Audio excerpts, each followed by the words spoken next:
Blog Talk Radio. Are you ready? Sierra, Uniform, November, Delta, Alpha, Yankee, School. Yeah! Yeah! Yeah! Yeah!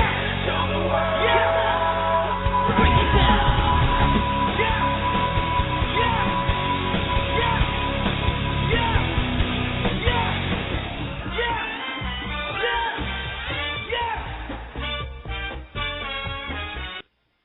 It is Sunday. That means it is time for Sunday School here on Mother's Day on the Cards Sort of Change Network on blogtalkradio.com/CSTC. That's right. If you're here, you're probably being a terrible child and spending time with us instead of with your mom. How does that make you feel? Anyway, you can call in at 646-727-2364 or live via Skype to join in on the fun and talk about the week of wrestling. We'll let callers on. We rotate them in. We rotate them out. It's a good time. Towards the end of the show, we let all of you on, let everybody get a turn, unless the show has just been dreadful, at which point me and A.H. Walker will just get the fuck out of here. Speaking of which, you can follow us on Twitter at RealJasonRivera and at AH_Walker and the show at SunschoolCSTC. Be sure to do that. Tell us how bad we suck on Twitter. If you're female and attractive, send us nude photos. We love that shit. Of course, you can download this show on iTunes after the show. Be sure to leave us a review. We are part of the Cards Sort of Change podcast network, which is what you need to look up to find us. You can also find us on jasonrivera.com, where I sometimes recap wrestling so you don't have to watch. I think this week I decided to recap Teen Mom instead. Not the actual MTV show, but the show where the girl from Teen Mom was actually getting fucked in the ass. Which, to be honest, the week of wrestling was so bad, it felt like I got fucked in the ass by watching it. A.H. Walker, speaking of ass fucking, is joining me now. A.H. Walker, how are you doing? Walker? I am, can you hear me? Yeah, we can hear you now. Alright. I'm doing very, very well. I'm sober, which is kind of disappointing, but whatever. Yeah, but I mean, at least you don't have to celebrate Mother's Day. You celebrated that a few weeks ago, if I'm not mistaken, and took the day off because your mother would probably have blocked you on Twitter had you not done so. Well, she's already done that, so.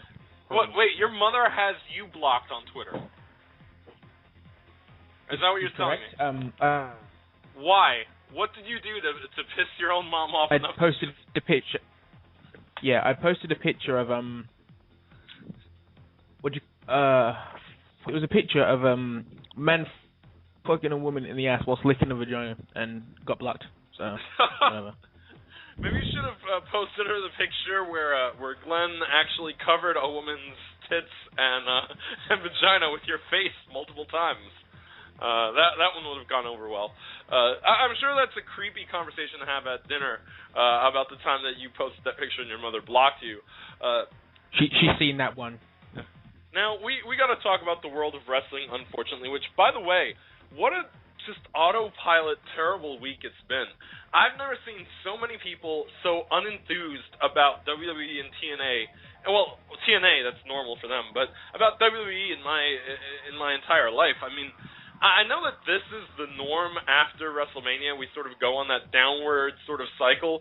But do you think that that WWE has finally started to wear out its welcome? We heard that Raw got the lowest rating of 2013 this week.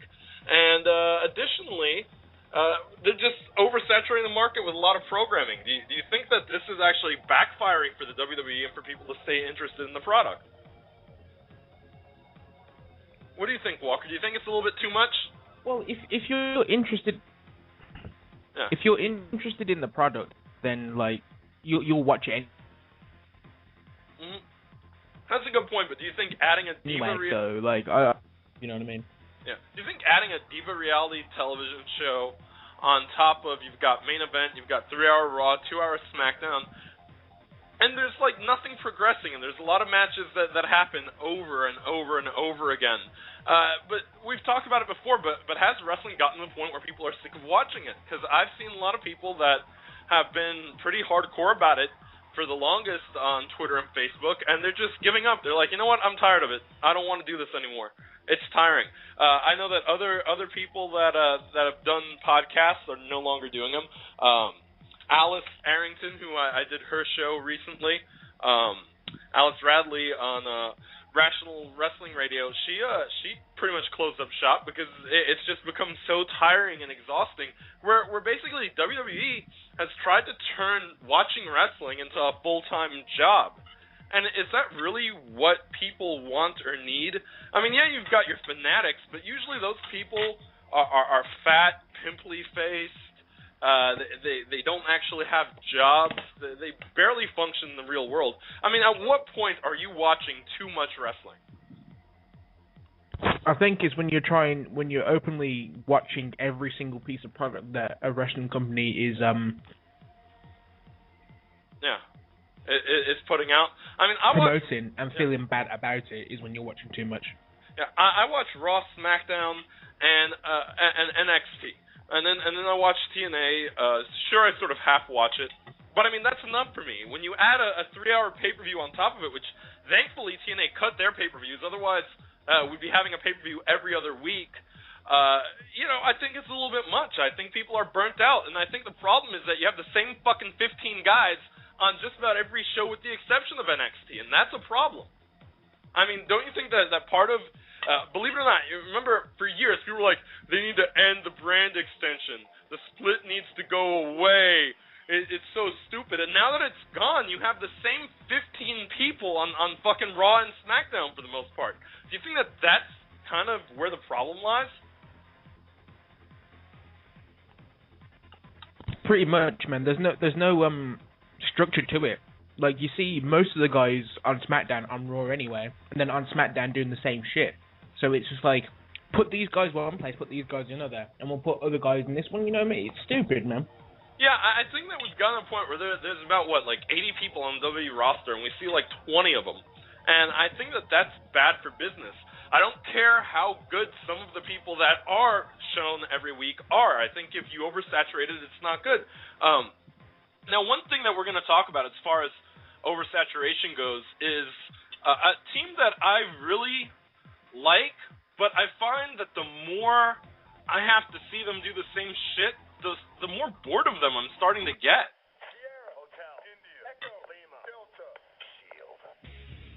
You know what? I'm not taking anything away from Ambrose, Rollins, and Reigns at all. I think what they've done with the opportunity they've been given is phenomenal. But how many weeks in a row are we going to get the same fucking shit from the Shield? I love these guys, but I don't love them to the point. I'm not in love with them. You know what I'm saying? I mean, what do you think, A.H. Walker? Are we getting too much of the same thing? It's always Team Hell No and blank versus the Shield. And I swear to fucking God, if we get Kofi and Team Hell No versus the Shield and there are no titles on the line, I'm going to be really fucking tired of it. Put some fucking belts on these guys already. Do something. Because I think that, hey, we're going to come out every week from the crowd, beat the crap out of people, and leave. I think it's starting to wear out its welcome. There's no actual method to the madness, and I think that that's going to turn out being bad after a while. I think the only reason that there hasn't been a method to the madness thus far is the fact that there's too many women masturbating to the thoughts of triple penetration from these guys. What do you think, Walker? Do you think the Shield... What would you do with these guys? Is it time to strap them with the belts already or not?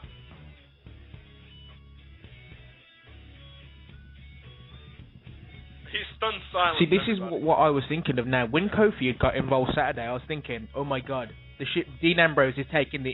hello? Yeah, we can hear you now. Really? We can hear you. Oh, shit. Oh, sorry about that, man. I think we're out of sync anyway. But, when Kofi got involved, I kind of thought that Dean Ambrose will get the Intercontinental title, and then Ambrose and... Reigns and Rollins will get the tag team titles all in one match. And that will at least do something a little bit different for them, you know what I mean? Whatever, man. They're both the same shitty mid-card title. Yeah, how sad is it that Kofi Kingston has had the U.S. and Intercontinental belts back and forth so many times that when he has the mid-card belt, you just don't even know which one it fucking is because it's the same old shit. But, I think the Shield is going to have to take all three of those belts in order to do something with them. I don't want to say that the Shield is not being pushed because they're being pushed down our fucking throats like a tentacle in Japanese hentai rape porn. But I'm starting to not believe so much in the Shield because of the fact that I'm seeing him do the same fucking thing twice a week, and it's bad. It's just not good. I mean, you can go to the well with something that's great, but here's an example. If you take one aspirin, your headache goes away. If you take a whole bottle of aspirin, you fucking die. That's what we're dealing with right now, and it's just, it's headache-inducing. And please, women, have some fucking integrity, and stop posting, I wish the Shield would run a fucking train on me. What the fuck is wrong with you? Go out there and get fucking laid. You're a woman. There's plenty of guys who would, unless you're fat, disgusting, ugly, and haven't washed your vagina. Calm the fuck down. Nobody cares about how you want Roman Reigns to go balls deep in you. I'm sorry. Anyway, I'm a terrible person. I really am. So, in fact, I think we've lost actually a couple listeners from me saying Roman Reigns and balls deep in the same sentence. Now, I don't know. To me, it's just really fucking dumb that WWE isn't doing what they need to do. Now we're gonna actually switch gears for once and talk about TNA ahead of time because there's a situation going on in TNA that was probably the highlight. When this is the highlight of your show, you've probably failed, even though it was a great highlight. Now, on TNA this week, we had a triple threat tag team match, or was it a one-on-one? I can't fucking remember. It was Austin Aries and Bobby Roode taking on Bad Influence. It was a triple threat, wasn't it, with Chavo and Hernandez? Do you remember, Walker? My mind has glossed over painful memories. It was a number one contenders match. Okay, so it wasn't a triple threat. For some reason, I mean, that shows you how much I pay attention or care about TNA or the tag team champions of two random Hispanic guys thrown together. But anyway, what happened is Christy Hemme botched, and she ring announced Bad Influence first. Now the problem with this is when Aries' music is playing, it should be very obvious to that dipshit, dumbass pair of fake tits with a bad dye job that the wrong team is coming out. She should have been able to adapt to that and say, okay, wait a minute, that's not Bad Influence. Now Aries, who was sort of playing off of Christy Hemme making this bonehead mistake, sort of crotched her in the corner. He basically put her in the fucking corner turnbuckle and put his crotch in her fucking face, which I thought was fucking hilarious. I mean, isn't this what Austin Aries is kind of... Austin Aries is supposed to be kind of a dickhead. Isn't this him playing up to his character? Walker is like 5 years behind, so we're going to actually let MJR on the line to cover this. MJR, how you doing? Hey, what's up, man? Instead of talking about awful TNA, can I talk about the aspects? No, you got to talk about Austin Aries' crotch and Christy Hemme's face first, because that was just a wonderful thing. It's Austin Aries. Everything he does is wonderful. The man could pull down his trunk, take a dump in the ring, and it would still be better than the rest of TNA. Now, the reason I bring it up is because we have a news story. Now, you remember Mark Madden by any chance? That's fat fuck. Of course, I wish I could forget him.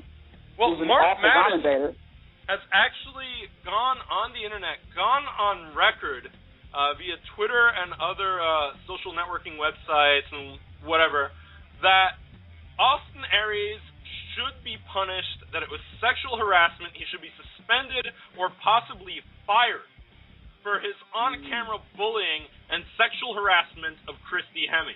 Hemme also was not pleased by the behavior, apparently. So let me ask you, what do you think about this? Do you think that Austin should have repercussions, or do you think that this fat fuck Mark Madden, and he says that if Austin Aries got fired, that TNA would not lose any ratings for it? Okay, but first off, Mark Madden is probably the most irrelevant person ever in wrestling. He's one of these. How do you say you call him every week? He's one of those wrestling snobs that thinks he's smarter than everybody else. So his opinion about what TNA should do about Austin Aries is completely stupid. No, they're not going to listen to you. You're never going to get hired by them. So why don't you stay on WrestleZone or the Torch, whichever one of those websites you work for, and keep shoving ho-hos down your fucking mouth. Yeah, which is also, sad. Yeah, it's kind of sad. Also, TNA is going to reprimand him anyway. They seen what Dixie Carter. I'm pretty sure Dixie Carter has already docked his pay, and something's already been done. So so they don't need your input, Mark Madden. They don't need it. And as far as him saying, as far as him saying that, TNA won't lose no fucking sleep, they won't lose no ratings, they'll lose ratings. They're already losing ratings. So Mark Madden does not know what the fuck he's talking about. Now, I think we've got A.H. Walker back, and I got to ask you, Walker, what do you think about this whole Mark Madden trying to say that Austin Aries should be fired? I mean, don't you think that this is a little bit extreme? Why is it that we're even worried about this? I mean, this is professional wrestling. This is not kindergarten class. I mean, I frankly couldn't give two shits if he rubs. In fact, I think he should have made her suck his dick right then and there. I mean, let's be fucking honest. But yet, here we are with the fucking bullying. With the, Bully Ray called someone a faggot. He has to apologize. Or the Austin Aries rubbed his crotch in Christy Hemi's face. Or Ryback made fun of John Cena's divorce. Why the fuck is there so much tolerance in something that even though it's scripted, it is supposed to be fights between, two fucking people? Why do we fucking care about this? I mean, do you think that maybe the wrong people are watching wrestling if they're concerned about bullying on television? The higher-ups are obviously clearly pussies, you know what I'm saying? Like, I understand, what's wrong with rubbing a balls in someone's face. Okay, that sounded a little bit weird, but you know what I mean? Like, he's a heel, and that was a heel thing to do. And I understand, oh, no, that was bad. Like, fuck off, man. Fuck that shit. What is Christy Hemi's purpose other than to have... Wait a minute. Guys, what is Christy Hemi's purpose in life other than to have balls in her face? Really? I don't know. I mean, she's not a good ring announcer. She's not. She's not a good ring announcer. She wasn't a good wrestler. That's true. She basically, for all intents and purposes, got fired because Stephanie was worried that Triple H was slipping the meat to her on the road. So, what does that tell you? I mean, who cares? I mean, actually, that tells me nobody watches TNA for Christy Hemme. They're going to watch the show for the one guy who actually made people start to have a little bit of a buzz for TNA, Austin Aries, who when he was on top of the whole company, people were actually saying, you know what, I'm still not going to watch fucking TNA, but I'm going to go on YouTube and I'm going to see what Austin Aries did this week without watching the actual rest of TNA. I mean, if that doesn't at least get you some attention, what does? Well, first of all, if it's true that Triple H was trying to give her some slipper to me, Triple H is really bad taste in women. That's really all I gotta say. Yeah, I mean, let's face it. He was just being a bad guy. It wasn't even like his balls made contact with her face. True. I mean, really. So. They probably made contact with her face backstage. Let's be honest again. That's why Christy Hemme is kept employed. But I think this is fucking stupid. Now, another story making the rounds that we talked about a little bit unasked, and I'm just sort of curious as to what you guys think about it, because neither of you were on that show. Again, you can listen to Ask Wednesdays at 10:30 p.m. Eastern Time here, right on the same channel, the Cards of the Change Network, blogtalkradio.com/CSTC. But of course, the other controversial situation this week in terms of bullying and hate and being wrong and tolerance was this Jay Briscoe scenario of Jay Briscoe basically took to Twitter. He said, gay marriage passed in Delaware. It's cool. Congratulations if you're happy about it. But come up to my kid and tell him it's okay to be gay, and I'll fucking shoot you. Now, of course, a lot of people put in their opinions on the matter unasked. Of course, Ed Wood, who has been in politics, is openly gay. And he said his issue wasn't with Jay Briscoe saying he was gay. It was saying he would shoot people and being in the third largest wrestling promotion in North America. I mean, A.H. Walker, do you agree, or do you think that maybe people took Jay Briscoe a little bit too seriously or shouldn't be offended because they've come to expect this type of behavior from Jay Briscoe?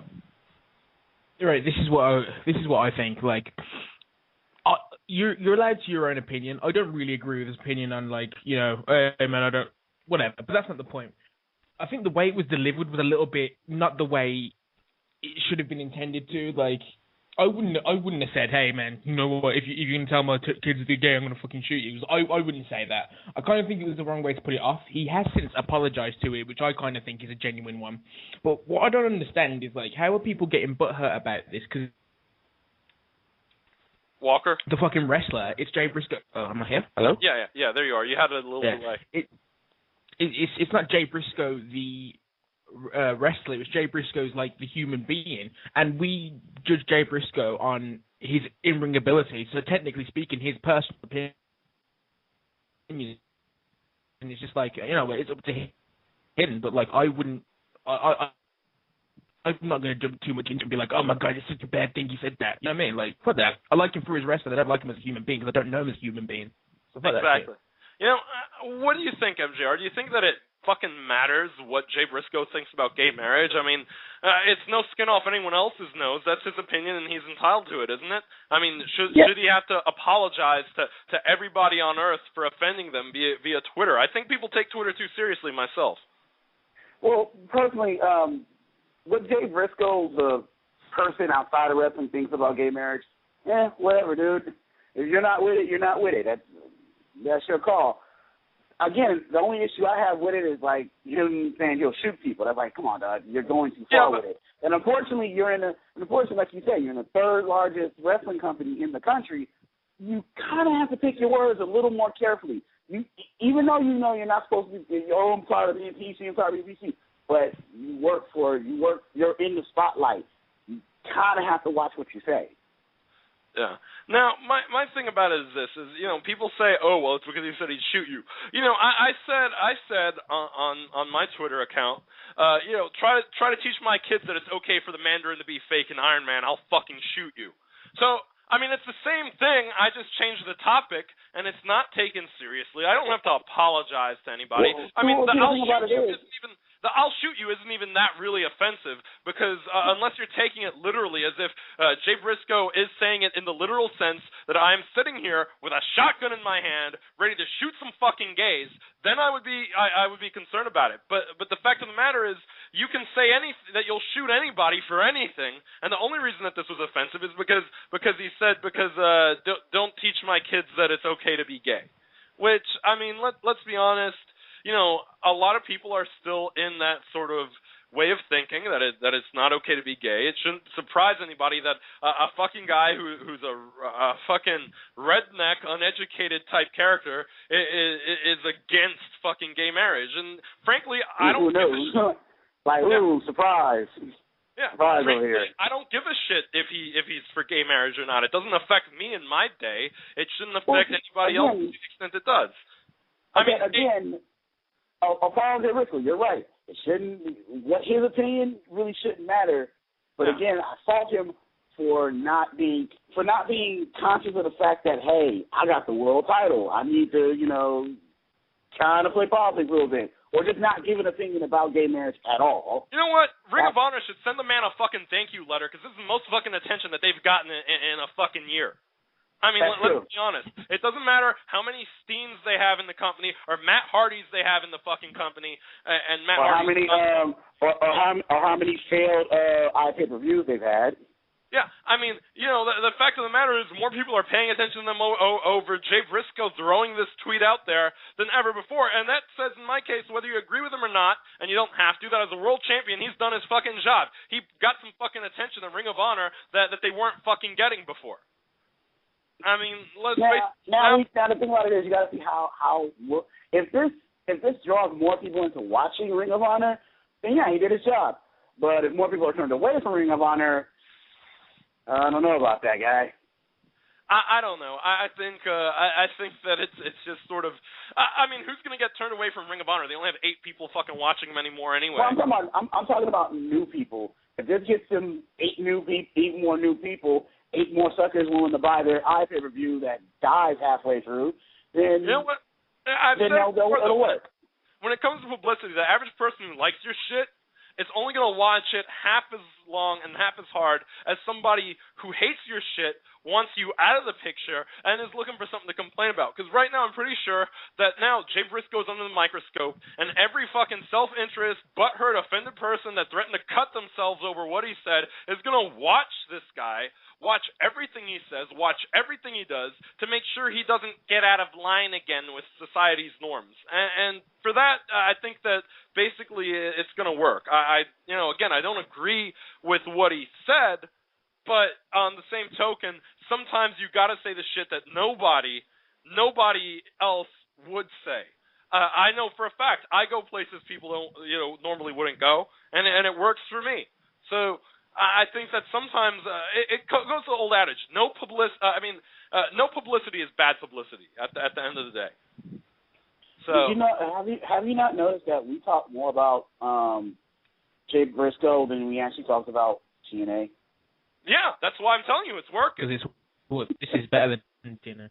Yeah, this is proof that it worked. Now, TNA was headlined, and we'll talk about it for a second, and the only other thing that really happened of note on TNA that wasn't the same shit we see over and over again, they had two things happen. Now, first of all, the return of Abyss. Now, I was actually relieved to see Abyss because I'm so sick and fucking tired of Joseph Park. Now, obviously, he's got the whole Kane hair extensions thing going on. He came out, he destroyed Aces and Eights. It makes sense, but my problem with Abyss coming back wasn't Abyss coming back. It was the execution of Abyss coming back. Now, A.H. Walker, let me ask you. Now, we've seen, and I alluded to it a couple weeks ago in TNA, that, hey, here's Joseph Park, and he's getting beaten up by Devon. Nigga, you don't give no annulment to my brother. Testify. And then the Dudleys, Team 3D, whatever the fuck you want to call them, I don't give a shit, beating the crap out of Joseph Park in the shower and leaving Joseph Park as a huddled, ass-raped mess covered in water, crying in the fetal position. And then, oh, look, here's Abyss. Here's no explanation. I said they should have teased maybe Joseph Park, give him like a look where he's pissed off. I mean, don't you think that just, here's Abyss with no sort of slide into that, sort of a bad call on TNA's part. Don't you think there should have been a little bit of a tease there? Because I just feel like it was not handled to the best of its ability. I liked it, but it could have been better. What do you think, Walker? Like, I liked it. I liked Abyss coming back. Obviously, I do prefer Joseph Park. He's still like kind of a guilty pleasure in wrestling, but like. You kind of saw it coming. The execution was kind of sort of like, he's gonna be here. You come in, you're gonna be like, But what I is the beginning of like every 6 months or so, like Abyss is just gonna get murked off by it, and Joseph Park's gonna come back, and Joseph Park's gonna get murked off, and Abyss will come back. So you kind of know when he's going to be switching gimmicks, which is kind of a bit plain. That's anything that stuck out to me. It stuck out to my. Well, I don't know. It's very three faces of. It's very three faces of Foley, but they haven't acknowledged. They're still acknowledging that Park and Abyss are two different people. I think that at a certain point you were supposed to get the resolution that Joseph Park is in fact Abyss. This is why I can't find my brother Chris. That's why you can't find him. You two are the same fucking person. I mean, what do you think, MJR? Should they have tied up that loose end before they pulled the trigger on Abyss coming back? First of all, this is TNA booking. Loose ends they have a lot of loose ends they need to tie up, but I don't ever expect them to tie up any of that. But I would have liked the tease better than I would have just a full-on comeback. Like, if the lights would have went out and they came back on and everybody's fucked up, that would have been better than, that would have been a little better. You'd have been like, oh, what happened? Oh, they all just knocked out and TNA goes off. But, again, that's good storyline and good booking, which fails on TNA's part. Now, the one thing that I like is that they have held off on Abyss long enough for most people, because wrestling fans have short-term memory loss, to forget the fact that he was being booked like a pussy pretty consistently before he disappeared. And that was a lot of the crying because Immortal was mistreating him type of shit. And then he sort of had like a brief run where he was an unstoppable murderer again for like 2 weeks, then Bully Ray killed him. And we got, hi, I'm Joseph Park. I'm looking for my brother, Abyss. and it hasn't gone away. And I think that's another thing that has worn out its welcome. I liked it until they made it a constant thing. So I kind of like Abyss being back because maybe we'll deviate away from Joseph Park just a little bit, and I'm fine with that because I think they've overdone that. I think the Joseph Park character has overstayed his welcome, but it served its purpose. It made me not hate Abyss as much because when Abyss was last there, I just go away. Your matches suck. You're awful. And to be fair, he has lost quite a bit of weight as Joseph Park. He's gotten himself in a little bit better shape. He seems more enthused in what he's doing. Maybe he needed a break from the Abyss character to get back into it again, and I'm perfectly okay with that. Other than that, really not much happening on TNA. I mean, the other highlight was the Aces and Eights basically demoting D'Lo Brown down to a prospect, which I don't know if I really care about. I want to ask you a question on that one. Yeah. As we know in wrestling, they have done really racial storylines, but they've never crossed over. They never crossed the line. They got into the line, but never really crossed it. Can them demoting Devon, demoting you can't. all the way that's down? Racist. That's racist. They look the same to you because they're black. No. That's racist. No. Because if you remember, D'Lo was supposed to be the goddamn vice president. Now you're busting him down all the way to washing good deer runs and washing their bikes. I don't know about this, man. Like, well, I don't understand because in all of the shit that TNA has ripped off from fucking Sons of Anarchy, I'm pretty sure that when something like this happens, you're supposed to go to the table and have a fucking vote, not just, oh hey, you're demoted. You're demoted to buying tampons for PMS all over again. Remember back when you used to do that in the WWE? Here you go. I think this is ridiculous, and I think. D'Lo should be like, you know what? Fuck you. I got dirt on all you guys. I was the fucking vice president. I'll just go back and tell Hogan everything that I fucking know, every aspect of your fucking plans. You're not going to treat me like this, motherfucker. You better recognize. And he should have done the fucking head shake, which is the only thing that he does that's even marketable. I mean, A.H. Walker, what is this? D'Lo Brown, punk bitch. I mean, don't you think that this is kind of weak? This guy's the vice president. He's in on every single one of your plans. He could easily fuck your life up. But no, we're gonna turn you into a house Negro. What the fuck kind of shit is that? I mean, we've got Devon is the only black guy with any substance in the group, so he's like Samuel L. Jackson in fucking Django Unchained. He's happy to be a fucking slave. He's the head house Negro. I mean. Nigga, testify. You bitches better not run. I mean, what the fuck kind of shit is this? And now D'Lo's the vice president. You didn't even fill that spot. You didn't say, okay, well, now you're not the VP no more. We're going to put Anderson in the spot, or we're going to put Luke Gallows in the spot. You said, no, bitch, you just a slave now. What kind of shit is this? D'Lo Brown looks like he's got autism. That's all I can say. Where is his neck? I mean, you remember back right before he left the WWE when he was in Lowdown, where he thought he was an Arab or an Indian or whatever the fuck, and he was in the best physical shape of his life. I mean, he was fucking cut. I mean, and now he looks like he's had a few too many fucking donuts. This is ridiculous. You're mad at D'Lo Brown for losing a match to Kurt Angle, a guy who has not been in the ring in fucking years. And you're surprised that he tapped out to a submission specialist? I mean, you're mad that he lost the match? How many fucking matches have the Aces and Eights lost before they started becoming dominant? If anything, that means everybody should be kicked out and fucking janitors. In fact, these guys were probably janitors for TNA for years before they decided to get put on the main roster. Oh, hey, Luke Gallows, you need a job? Go clean Dixie Carter's toilet after she hasn't flushed. Then we'll talk contracts. I mean... That's disgusting. Really, I don't care. I really don't. And we are going to go on to the WWE because we've talked about TNA a little bit too long for my taste. That shit was so awful I didn't even want to recap it because of the fact that I actually had more fun with NXT this week than any other show. But we're going to go into it now. The big thing that's going on, and we're going to start letting callers on the line. Again, you can call in via Skype or 646-727-2364. We'll let you on to talk a topic. Then we'll switch you out for the next person in the queue, and let you back on later. We let everyone back on later. Now, later, can I talk about Those glorious asses. Yeah, you could talk about the glorious asses.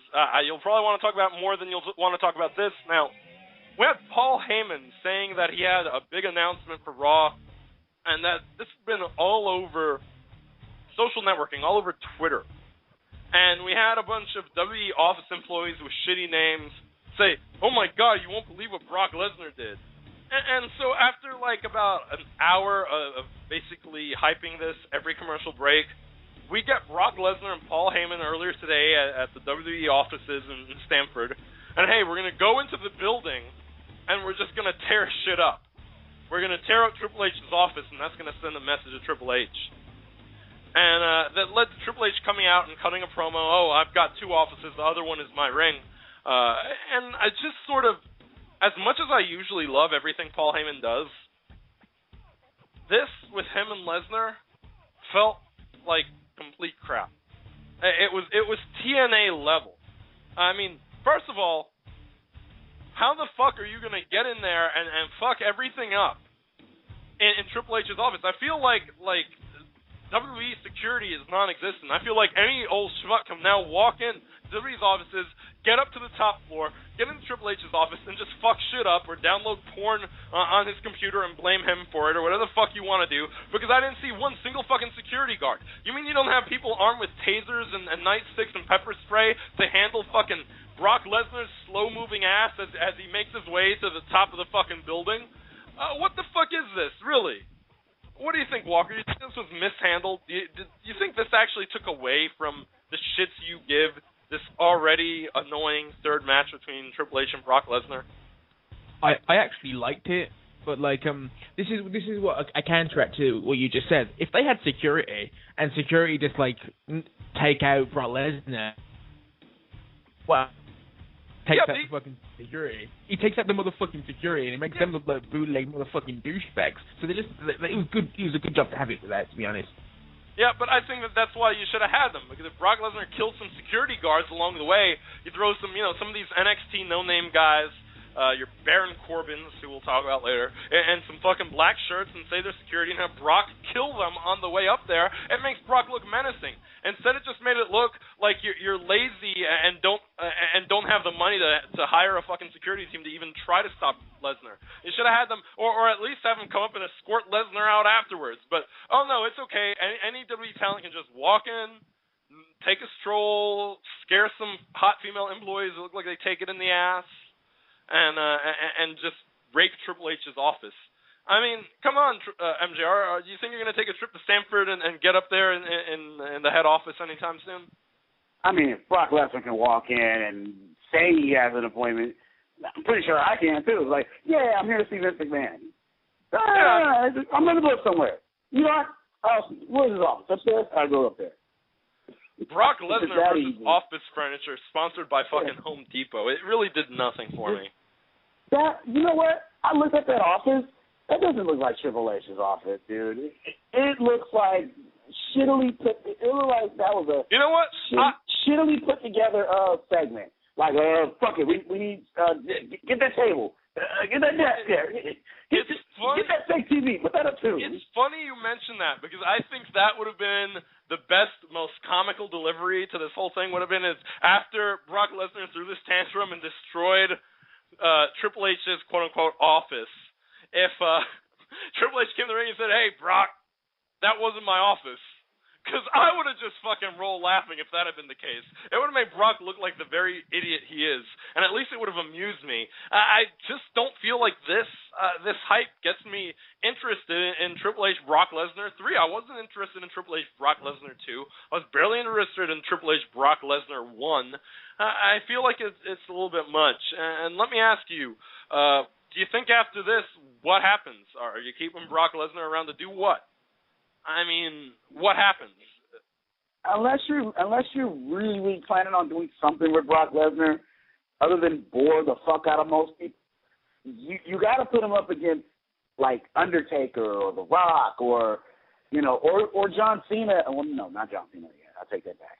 Or you got to put him up against either The Undertaker or The Rock. That's the only two ways you're going to get asses in those seats and people watching. The only people that are fucking watching Brock Lesnar for anything he does are hardcore MMA fans and people who watch the quote unquote ruthless aggression era, which doesn't fucking exist. And now the other feud that's sort of losing a lot of steam is, of course, our WWE Championship feud, which features John Cena defending the title against Ryback with the whole Achilles tendon thing, blah, blah, blah, whatever. We're going to let a caller online, 512, you're on the air with Sunday School. Are you entertained by John Cena versus Ryback, or is this just a little, I don't know, lackluster to you? Hey, Riv, it's Scott. Yo, Scott, what's going on, as far as the WWE Championship feud goes, I mean, I think last week it took a big hit. Yeah. I mean, I don't know. I feel like the only thing that came out of this was that John Cena did actually cut, he cut the boring promo that we usually get out of Cena, but then he sort of turned it around into making fun of the way Ryback talks. And the whole, I'm mad because in 2008, fried green tomatoes, I didn't get a movie. I mean, it was just like, it's funny because even though I'm not particularly a fan of Cena, my God, did he hit the nail on the head about the way Ryback talks and how Ryback sounds in these promos. And it's sad because it shouldn't be fucking happening because it makes Ryback sound really fucking weak. Oh, hey. I mean, why does he sound, when did Ryback turn into John Laurinaitis as far as how he talks? What the fuck is that? I don't know, but it's funny you mention that. That seems to be one of the few things that Cena does really well is impersonation. Yeah. I actually completely forgot about that promo just because Raw was so underwhelming.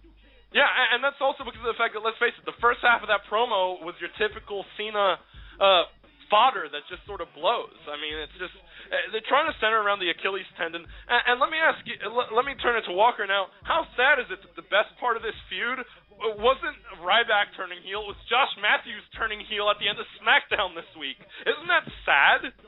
That's your payoff is a heel Josh Matthews? I didn't even notice that he kind of turned heel. I completely missed it. Like, I don't understand that shit. He's mad at Michael Cole and mad at JBL because they said that John Cena can overcome the odds. And Josh Matthews is like, you guys basically need to get off his nuts. Why is it that John Cena is to Michael Cole what Stone Cold is to JR? And he's like, Stone Cold! And he was just like, complaining about the fact they wouldn't give Ryback his due. He's like, Ryback is going to be WWE champion. There is no question about it. You guys need to shut... I'm like, what the fuck? Suddenly Josh Matthews grew some fucking balls.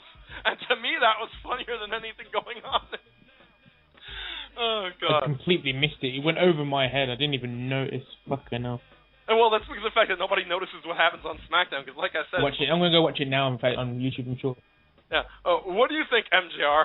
I mean, did you get to see that payoff of Josh Matthews snapping on the fact that everyone wants John Cena to win? I didn't even, dude. I'm just now knowing about it. I'm usually at work when SmackDown is on, and I'm usually going to sleep by the time I say, maybe I want to watch SmackDown. Maybe.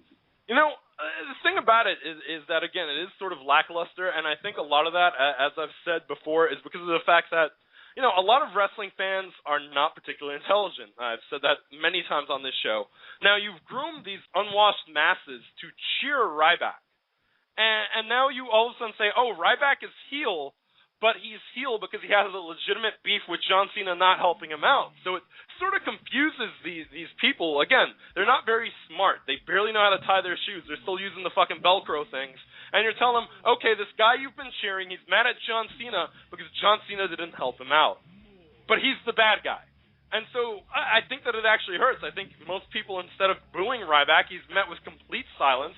Then he cuts his promo, really talking like this. And I'm a really tough guy, and John Cena doesn't help me. And I don't care about you people because I want to be champion. Which, again, doesn't even strike me as a heel thing. You're there to be the champion. It's not even a heel reason. I mean, what do you think, Scott? Don't you think this is kind of weak? Now, you're the biggest proponent of, let's say, Christian, who you're a big proponent of, who's been missing for some time.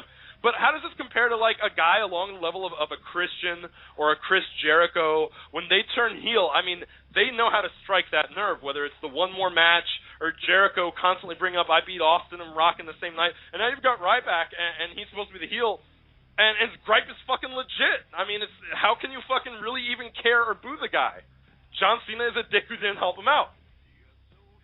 I completely get where you're coming from. I mean, I'm kind of hoping that, say Cena beats Ryback next week at Extreme Rules and Ryback gets another match that he becomes maybe more heelish after he loses clean or something. But, I completely get where you're coming from. It's completely logical.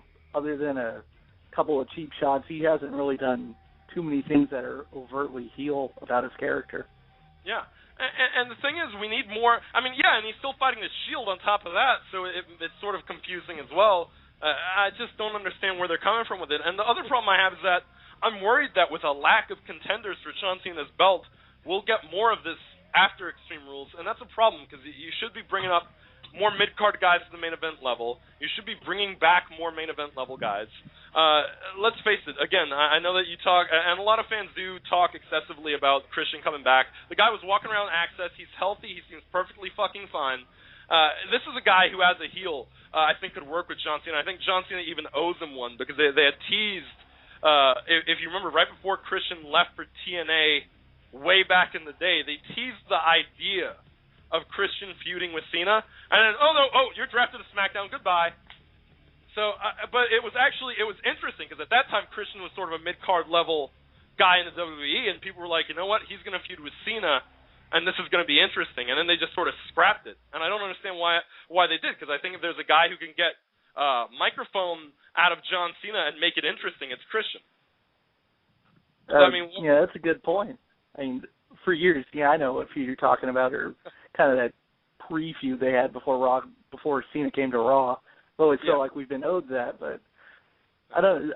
If someone's going to feud with Cena after Extreme Rules, someone different, I mean, you could throw someone like Christian in there, but it's such a small window to have that kind of opponent come up from the mid-card because, we're almost at Summer and then SummerSlam, and they'll want to do something big, so you only have like 2 months between Payback and Money in the Bank to really build someone like that for Cena.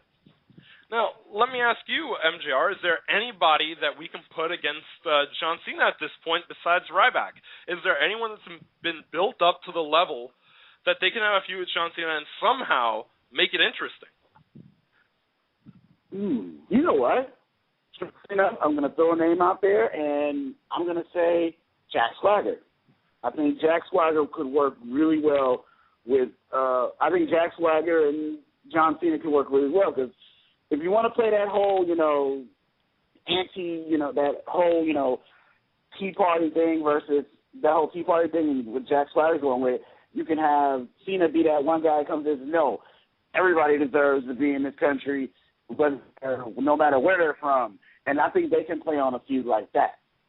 Yeah, I think that would be interesting, and I do think that Swagger is owed some better matches from Cena than the 45-second squashes that he's accustomed to having where Cena murders him. But what do you think, A.H. Walker? I mean, who do we have that can have a feud with Cena as a heel and make it work other than Ryback at this point? I mean, we don't really have that many opponents that Cena hasn't already destroyed. Daniel Bryan. You know what? Daniel Bryan, I think, is owed it. Unfortunately, this Hell No thing is going way too fucking long.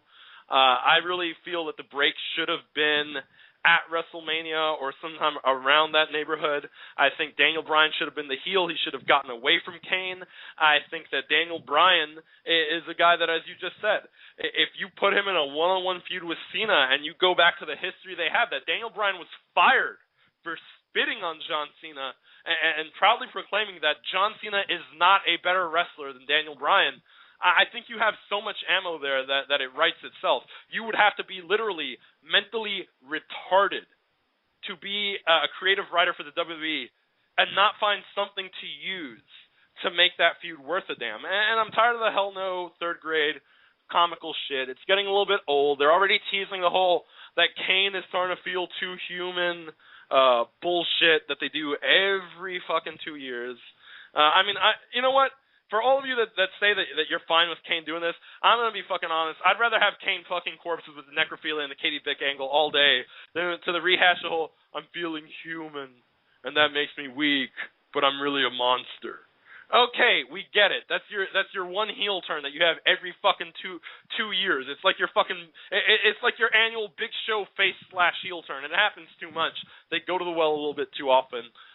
which is unfair, I think. It annoys the shit out of people. And speaking of shit that annoys people, we're going to talk about the very boring guy that is kind of a main eventer, but kind of not.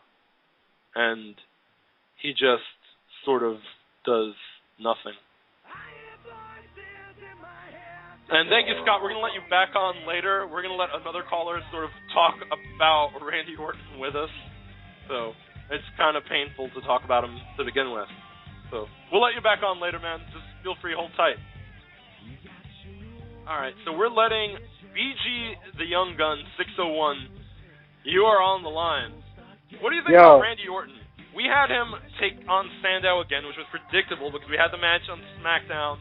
And we had Sandow cheap shot him after Orton won the match.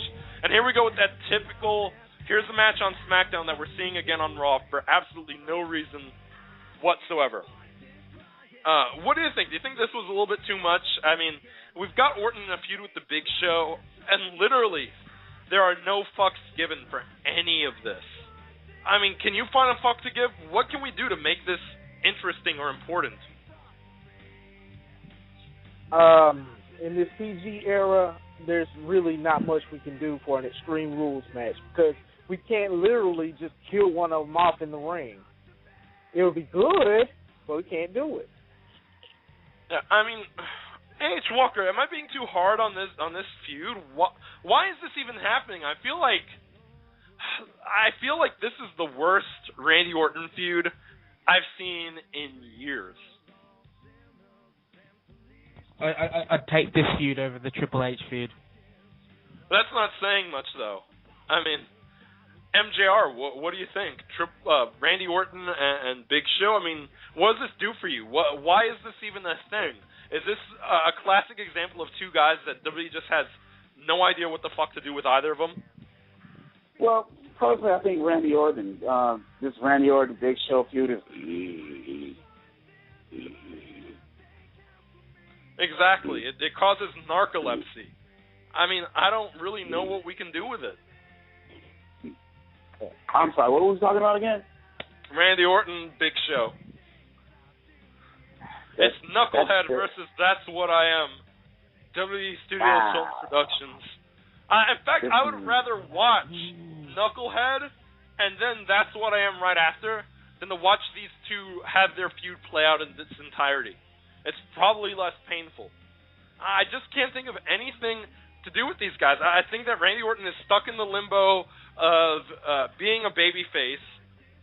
I think that they could turn him heel, but at the same time, then what do you do with him? Are you going to put him against Cena? Because everyone's seen that so many fucking times during Cena's last proficient run with the title that it really wouldn't do anything. I mean, Walker, if they went back to Orton versus Cena, would you want to see that, or do you think that they played it out too much the initial last time that these two had a feud? Oh shit! I want them just to hurry up and get this done. Like to fix this feud. Oh, I don't even know, man. Like maybe they should just like. What? Maybe they should like what? You completely cut out. They should punch out each other's cheeks and then have a race to pick them all up. That's what they should Wow. That would actually be interesting. Yeah, that's the sad part. That's actually more interesting than anything that has been going on here. Now, another little feud that's been going on, which is sadly, how sad is it? Okay, we've got this week on Raw, we have a dance-off coming between Fandango and Chris Jericho. How sad is it? I'm more excited for this fucking dance-off than I am Big Show, Randy Orton. BG, I mean, is it sad that this is a better culmination of a feud than anything the other two guys are doing trying to be all serious? Yes, it is, but oh my goodness. I don't know what to say about this feud. Can you please kill them both? Please, just kill them. Guys, which feud was actually better, Randy Orton versus Big Show or Randy Orton versus Mark Henry back in 2011? Ugh. Why would you bring up bad memories? We're done with Randy Orton. We're talking about Fandango. Now, Let me ask you, A.H. Walker. Some people are saying that they're surprised by Summer Rae not being there with Fandango. Do you think this is a sign of demotion, or do you think this was a 1 week only for whatever reason Summer Rae wasn't there? I think it's a 1 week only thing. Yeah, I mean, I think that they've already sort of invested time into making her Fandango's dancer. They've talked about it on NXT now. Jerry Lawler actually did her a favor and dropped her actual name while JBL and Cole continue to just act like she doesn't have one. So I think that Summer is going to continue to be Fandango's dancer, and I'm fine with that because let's face it, if we're not going to fucking promote these divas, then fucking fire them. Now, we've got Fandango versus Chris Jericho in a dance-off. We finally started to allude to the fact that Jericho was on Dancing with the Stars, which I think they should have done leading up to WrestleMania, but I think there was just no fucking time to actually do it. So, in a weird way, we're getting, I think, the WrestleMania build for this feud after WrestleMania because they had rushed to get everything done. I mean, what do you think, MJR? Do you think this would have been effective leading up to WrestleMania as opposed to being the post-Mania feud for these two guys? Nah, I think it was better as a post-Mania feud. I mean, you had all this other stuff. You had CM Punk versus Undertaker. You had John Cena. I forget who the fuck John Cena was. John Cena versus Rock. You had Triple H versus Brock. It was just too much. It was just all that, and it just would have got buried under all of that. I'm glad that this is something that is happening because these are actually two interesting people. You have one guy who is actually being interesting, who's actually being interesting, actually being entertaining, and a guy who has a history of being entertaining, both culminating in the feud. This is what people came to see. Yeah, it's going to be silly, at least be entertaining. Yeah, it's going to be over the top, but I think it's working great. I mean, if there's one guy who's really running with this opportunity, I think Johnny Curtis gets better as Fandango every single week that he does it. He's found where he needs to go with it. He now has staying power because the crowd got behind it. I mean, what do you think, A.H. Walker? Now, a lot of people are mad because now the Fandangoing has become a mainstream sort of thing, but hasn't it, in effect, allowed Johnny Curtis to remain in the spotlight as this character? I mean, do you think that had the crowd not gotten behind it and continued to sort of give him the "you can't wrestle" chance after WrestleMania, don't you think he'd have been buried? Don't you think he'd be in a Heath Slater sort of position had it not been for the crowd actually taking to Fandango the way that they have? I'm just happy that Johnny Curtis gets more exposure. Like, if this thing was to tank like everyone else thought it was, look what would happen to it. The internet would be an outcry that like, oh my god, they didn't take too much time with him. And now like he's gotten the spotlight that he deserves. Everyone just crying about it. Like, yeah, I mean, I personally, I'm glad. I think that it's catchy, it's interesting. It's a guy that has not been part of those same 15 guys that are on Raw and SmackDown every fucking week. So he's getting brought up into the rotation, and I'm fine with that. I think anything that starts to get this talent on TV is going to be interesting. Now, one guy that I think also could have been really interesting and is trying to regain his footing is, of course, Antonio Cesaro, a guy who's been buried for quite a few weeks now. Now, BG, we'll let you back on the call later. We're going to let Gideon on the line to talk about our Swiss friend Antonio Cesaro, who murdered Zack Ryder and then got on the microphone and said, I'm the best wrestler here. It doesn't matter whether it's Raw, NXT, SmackDown, Superstars main event, Saturday Morning Slam. I'm the best out of all of them. Now, Gideon, what did you think about that? Do you think that it means that the burial period for Antonio Cesaro is now over? It must be trying to turn him face murdering Zach. How sad is it? Zack Ryder's a face and nobody gives a remote fuck about him. I mean, he's trying to do everything to try to make I got a question. I got a question. When did Zack Ryder turn heel? Yeah. No, he's been a heel in everyone else's minds by being boring as shit. He just... But here's the thing. Antonio Cesaro, I saw a lot of people hard on this promo. I think that a lot of people are hard on Cesaro for not having quote-unquote mic skills. I like this promo. And had CM Punk said it, everyone would have creamed their fucking pants collectively. A.H. Walker, are people not giving Cesaro the credit that he deserves for this promo? Because I liked it. I thought it was interesting. He acknowledged every show that WWE forces down our throats. My only gripe is he didn't say WWE app on top of all of that. I love this promo. Long live Cesaro. I wish he was British so I could love him more. You know, I was so worried when he grabbed that mic that he was going to start yodeling. Then he cut a fucking promo. Now let me ask you, MJR. He's basically trying to say he's the most dominant wrestler. Now he's been on this long cooler and he's lost the United States Championship. Do you think this promo would have been more effective had he still been the U.S. champion at this point? No, I think Antonio Cesaro is, no matter if he has a belt or doesn't have a belt, I think his wrestling skill will speak for itself, and he just needs to say it. Yeah, so, I'm just glad that the yodeling period is fucking over. Now, I'm going to turn it back to A.H. Walker. Now, Cesaro went on to say there's nobody on any of the WWE's products that can step up to him and that he wanted to challenge. Is this the right spot for someone on NXT to step through the door and challenge Cesaro on Raw or SmackDown or wherever and fight with him? I was thinking this more him just getting straight over push, just going for the WWE title. That's what I was thinking. I think this is the perfect spot to bring Ono out here. I think this is the right spot. You have Cassius Ono come out here, and you're gonna have the internet smarts. They're gonna shit themselves if they see Cassius Ono come out there and challenge Cesaro. Former partners. But even if that happens, you're gonna hear a whole bunch of Kings of Wrestling chants. That's what you want. You want people to react to it. So what does it fucking matter? I mean, it's going to actually get people interested. You're gonna call up Ono very soon, and we're going to talk about that a little bit. But Ono is in the midst of a face turn. I did say that at Access he was wrestling as a babyface, so that's probably what they're going to do with him when he gets called up to the main roster. He's not going to debut as a heel. I don't believe, and because of the fact that, let's face it, all the NXT guys you've called up have been heels in the past 6 months. So you have to start getting some new faces into the mix. What do you think, Walker? Do you think Ono is best served in a feud with Cesaro at this point, or at any point in the future? In the future, yes, but not straight away. Listen, because if he goes straight away, that's just pretty much as good as he's going to get. That'd be the best match he'll ever do because they know each other way too well. He won't be. Yeah. And I would rather them wait until Cesaro's fucking established, and then he's established, and he can take the belt off him like 2 or 3 years down the line, no matter how long. But if they do this straight away, then the only way you can go from here, match quality-wise, is down.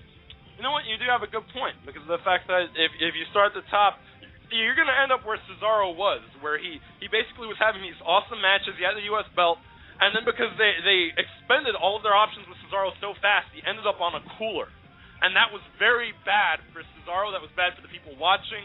I think it was bad for all around. It sort of, people were surprised that Cesaro was left off the WrestleMania card. Then you took the U.S. belt off him. You sort of put him in a shitty way. So I don't know. You might have a point there, actually. And we're going to talk about NXT in just a little bit ourselves, but we're going to go ahead and we're going to go to a brief commercial break, and we will be right back after these messages. So stay tuned. And there we go.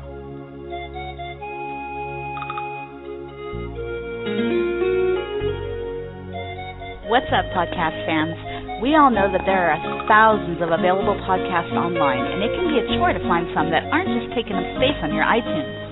Maybe you want to do more than just listen to other people talk and want to throw your 2 cents in once in a while. Well, I'm going to help you out. Where do you go? I want to know. Check out the Card Subject Change Network on blogtalkradio.com, where you can get a triple threat of wrestling analysis from every possible perspective with the Matt and Ben Show, Sunday School, and the Shiznit. If news and politics are more your thing, check out About That with Matthew John, where he offers up a different spin than your ordinary news shows. Or if you're just looking for a good time, join Jason Rivera along with some of the most entertaining online personalities as they answer all of your listeners' submitted questions on Ask. CSTCnetwork.com, CSTC Network on Twitter, Ask CSTC on Twitter, and AskCast on YouTube.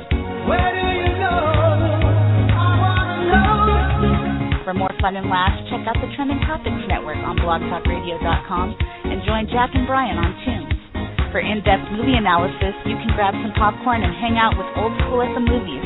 And if you're not so tech-savvy, Piper the DJ can help you out on trending mobile technology. Follow TTNet on Twitter for updates. Where do you go? You can also catch Piper the DJ on ubergeeks.podbean.com, as well as everyone's favorite sandwich thief, Fat Ninja, as he keeps you up to date on everything in the world of video games with the Fat Ninja Game Talk Radio. Don't forget you can also download all of these great shows on iTunes. So if you don't know, now you know.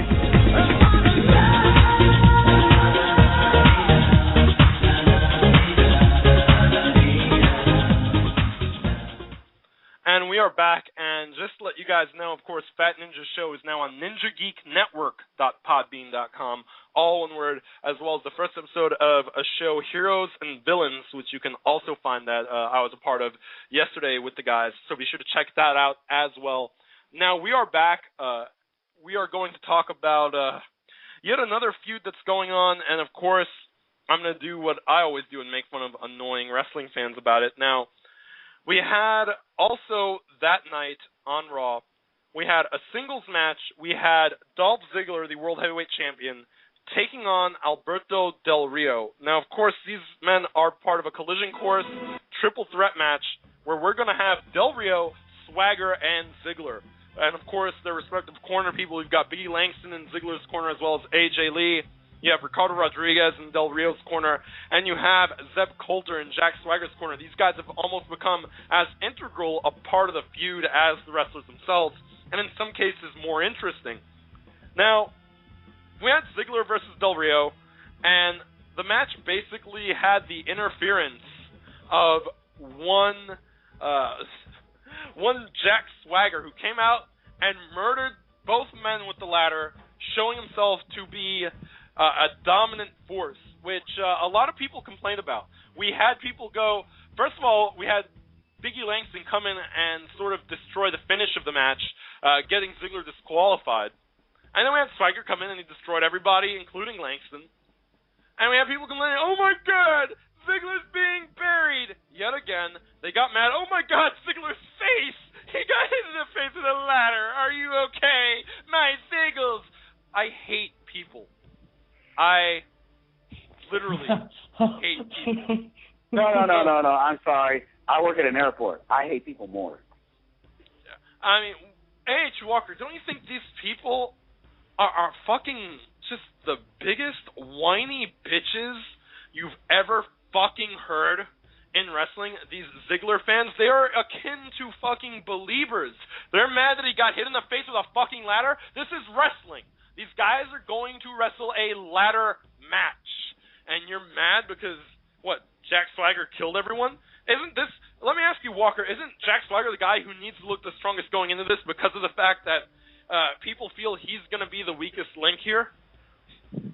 I mean, this is the guy who everyone thinks is going to get bumped back down to the mid-card.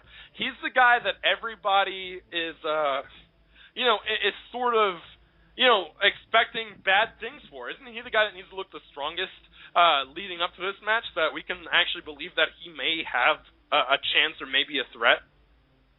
Doesn't he need that kind of spot where he obliterates everyone? Walker? Yeah, pretty much. That's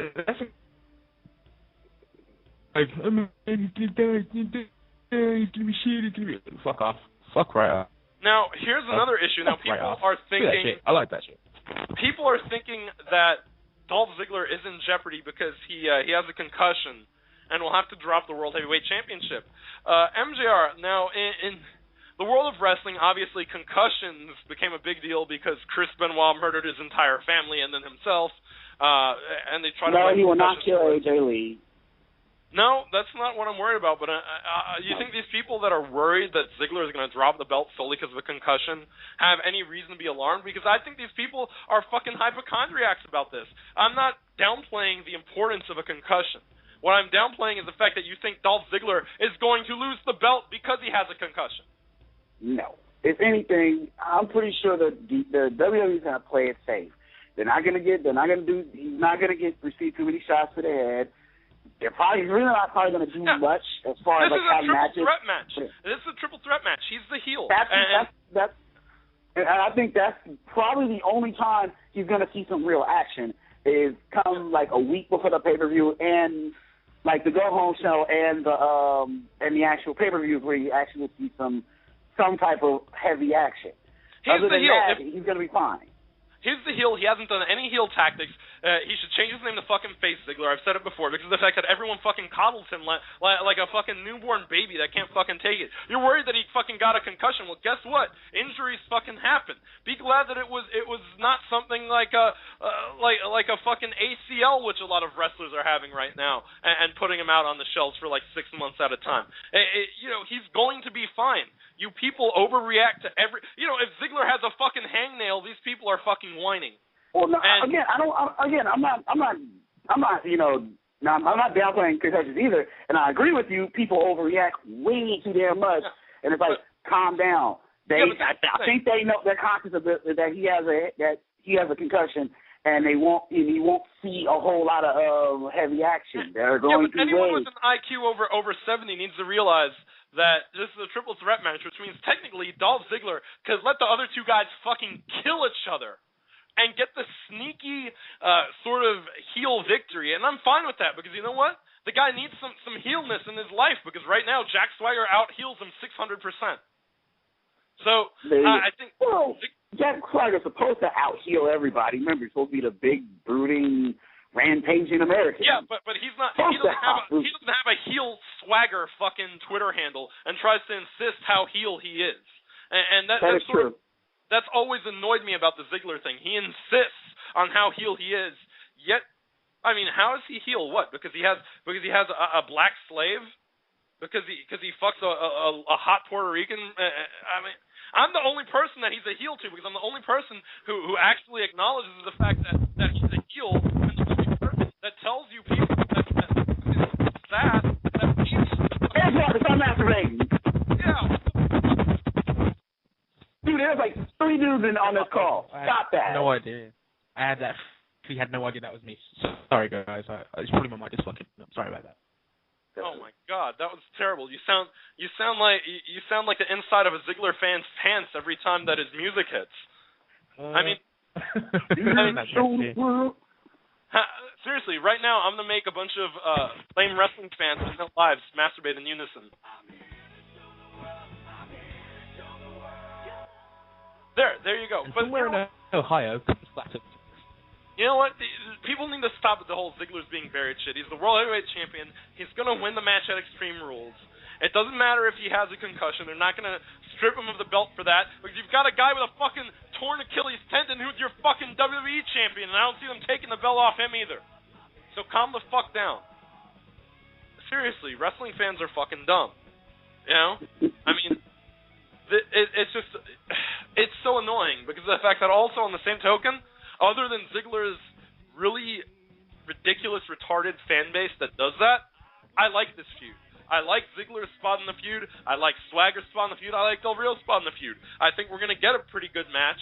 I think, again, you're right. They're going to probably take some liberties to try to keep Dolph Ziggler safe in the match. But other than that, I think we're going to get a good match. The matches leading up to this, I haven't minded all that much.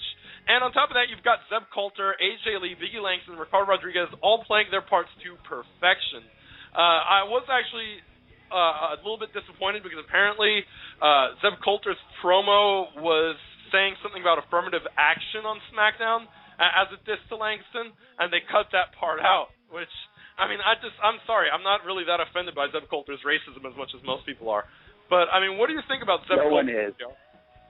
I mean, is this guy golden as far as Swagger is concerned? I mean, he's fucking awful. Well, see, if the character they're going for is pissing off the likes of Glenn Beck, like, that's not how all Tea Party activists act like that, then keep doing your job, Zeb Coulter.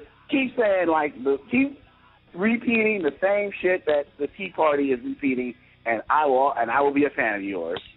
What do you think, H. Walker? I love the Zeb Coulter thing, right down to, the way he talks to Renee Young, he talks down to her and talks about how she's part of the liberal media. He shits all over Langston, he shits on Rodriguez, on Del Rio. It's great. And then you've got JBL unlocking his inner racist and agreeing with everything Coulter says on the mic. I love this guy. I don't even, people are like, well, Jack Swagger's not that good. I don't care. Jack Swagger would be the great Khali for all fucks I give, because Zeb Coulter is fucking magical as far as this feud is concerned. That should be a meme. Zeb Coulter is magic. Yeah. What do you think, H. Walker? I think Zeb Coulter is a glorious man. Even though he hates you because he hates you twice because you're British and black. I don't give a fuck. I'll suck his dick. If you remember when Wade Barrett tried to chum up to him, he's like, I don't understand what you're saying. You're not like me. I was like, oh my God, this is great. I love this guy. He's like at least his racism is at least when he's being racist, he's racist to everybody. He does not discriminate. He hates everyone. I love this guy as this dude. But I'm telling you, I'm actually more excited for the triple threat match than I'm the WWE Championship match. I think it's going to be a good match. I think that if all of Dolph Ziggler's most annoying fans, not the ones, there are people, don't get me wrong, there are people who like Dolph Ziggler and aren't annoying about it, but all the ones that whine anytime anything remotely construed as bad happens in an angle to Dolph Ziggler, if you took those people and had them raptured away, it would be perfect. Everything. I got a question. Along with Dolph Ziggler fans, can we send Craig? Can we send the super religious people? Can we also send let's see, most Republicans? Anybody that says sex is bad, and Rick Santorum. Let's rapture him away too. Oh, Lord. Anyway, we're going to get back to actual wrestling on here because that's basically what we do. Before we get back to actual wrestling, may I talk about those glorious asses? Okay, talk about the glorious asses. Yes, sir. Last night I'm standing at the X-ray, and a buddy of mine's at work signals over to me and says, "Hey, go look up at the TDC where they check the documents and all that shit." And not only do I see this Colombian lady with the nicest ass you have ever seen in your life. That motherfucker poked out. And she has great rack too, but that was that ass I like better. So, I really wish that we could talk about ass instead of Mark Henry all fucking day, but we got to talk about Mark Henry because that's just... Let's talk about Mark Henry, actually. Let's talk about Mark Henry. We've got Mark Henry pulling a fucking tractor on SmackDown. I need to be honest, I give little to no fucks about Sheamus Mark Henry at all. You know what I actually like about Mark Henry? What? When he was on commentary, and I think Cole said something stupid, and Mark was like, "Yo, JBL, carry this motherfucker like you always do." I just love Mark Henry's assertiveness, like that's what I do. I'm like, just makes me want. It puts my angry black man to shame. I'm like, what I think, Mark, whatever you want. The take on it was that several years ago, Michael P.S. Hayes got in a lot of trouble backstage because he told Mark Henry, "I'm a bigger nigger than you." Now, it was a racist comment, or it could be construed as that, but now, believe it or not, I understand what Michael Hayes meant, and MJR, H. Walker, I don't know if you guys agree or not, but what he meant by that, if you remember, Mark Henry walking around smiling, bending pans.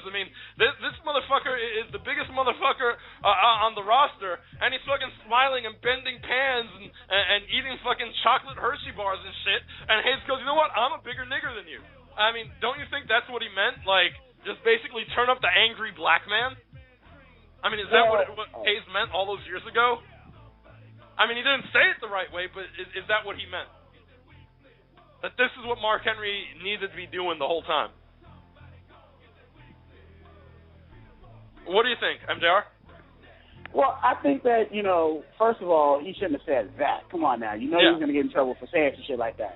But if you wanted him to say, "Hey, dude, you're big," just dirt alone. If Mark Henry walked up to any one of us and said, "Give me your motherfucking money right now," we're breaking bread. He's breaking our pockets. We're taking our wallets out, and you have whatever. No, you could say that. I'm fully aware that Mark Henry has 2 bad knees, and I can fucking outrun that motherfucker. I mean, that motherfucker won't catch me. But I'm saying, if you're in a place where if you can't get away and Mark Henry gets a hold of you, kind of done for, man. But you know what? I think that's what he has had. I think that's what Michael Hayes meant. But come on, don't. Yeah, I think, and I always said that about Mark Henry, dude. Don't be walking around smiling. I don't need you to be a gentle giant. You want the title? Go knock that motherfucker out and get the motherfucking title. Now, here's my question for you, H. Walker. Now, I admit, Mark Henry with his blackisms, that's what I do. Like, it makes me laugh, but then I have him in a feud with Sheamus, and it's just sort of, I don't know. It's lost on me. I mean, what do we do with Mark Henry? What do we do with him, dude? Does he have to feud with Sheamus, or is this another guy who should be put somewhere else than where he is? I think he should, I mean, I don't want to see him arm wrestle and pull trucks and lift weights. I mean, I want to see him basically kill people. Isn't that the point of Mark Henry? Kill people. I don't care if the minute Rey Mysterio comes back, Mark Henry just walks up to him, fucking launches him in the orbit. That's what I do, and walks away. He doesn't even have to feud with Rey Mysterio. He just has to fucking kill him. But see, that would help you out. You don't like Rey Mysterio as it is. So Mark Henry walks up and pounds on his head a few times. Like, that's what I do. You'd be like, oh, Mark Henry, Mark now. I'm a Mark Henry fan. What do you think? What do you think, H. Walker? I'd like Mark Henry to dress up in a suit and put on his best English accent. Yeah. Now, what I want to say real quick as a side note to what I just said about Rey Mysterio is there's a site that sometimes it's hit or miss, but sometimes they write stuff that's funny. I don't know if you've seen it. It's basically the wrestling version of The Onion. It's called Kayfabe News. And they have a fake story on Rey Mysterio, and I'm going to read it to you guys. Rey Mysterio planning big return and immediate re-injury. I can't wait to get back in the ring and hurt myself. Rey Mysterio told reporters at a training session this morning. My knee is almost fully recovered, so it's ready to be messed up again. Mysterio is considering a big return at the Extreme Rules pay-per-view, possibly by making a death-defying leap from the top of a steel cage onto Triple H following a showdown with Brock Lesnar. That'll show fans I've got what it takes to be a main eventer. It will also shatter my tibia and displace my patella, which should give me at least another 8 months of work off of work. So, you know what? I know it's a joke, but I'm sorry. That feels like there's truth to it. I can see that happening, though. The thing about it, I can see that happening. I can see him making his big return, and 6 months later, Rey Mysterio got injured again. I can see that happening. What the fuck is wrong with this? I mean, that guy, he is like Mr. Glass. He has fucking osteogenesis imperfecta. Walker. Is there anything Rey Mysterio could do that would make you care about him coming back? Walker? I'll answer. Oh, let me go ahead. I was going to answer for Walker. Okay. Walker. I'd like Rey Mysterio to come back and just hurt his knee walking to the ring, on his return. Like Kevin Nash. It's like Kevin Nash the time that he ran across the ring. Dog. No, as soon as he speaks, he's leg giver. You know what? He needs to get on his one good knee and pray. Wait a minute, does he even have a good knee? But anyway, he should get on that knee and he should pray to Eddie Guerrero to give him his. Because I'm pretty sure Guerrero's fucking knee, even though it's necrotic and dead and shit, is probably in better condition than Rey's actual fucking knee. I mean, I know it's fucked up, but it's true. And by the way, speaking of which, we also know that next week, Sin Cara will be making his return to the ring. Will he also be breaking his tibia within the next, 4 weeks? Yeah, this guy, people said he'd be the next Rey Mysterio, and all he's done is injure himself as well. What the fuck is it? These guys, you know what I want to see? I want to see them come back, and I want to see Coulter do some shit like enslave them and make him do his garden work. In their masks and everything. I want to see him with pruning shears like trim some bushes, and Coulter's like, yeah, that's right, that's America for you. I'm going to make you work for $4.72 an hour, less than minimum wage, because that's what you do because you're Mexicans.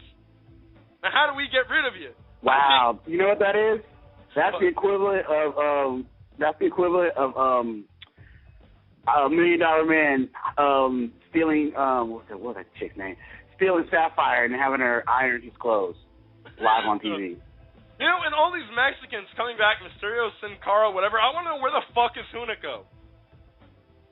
I got a question. Why isn't Hunico in the Sin Cara mask? What do you mean? Because that would have been when Sin Cara, the original Sin Cara, went out with a knee injury. And he went out on injury, he should have said, he came back the next day, he came back later, but it's Hunico under the mask. Because we all know Hunico is the better wrestler. He's more depth to the style. So instead of letting that, product and letting all that, merchandise just sit there and collect nothing and collect no money off of it, you might as well just put Hunico under the mask and just make him double shift.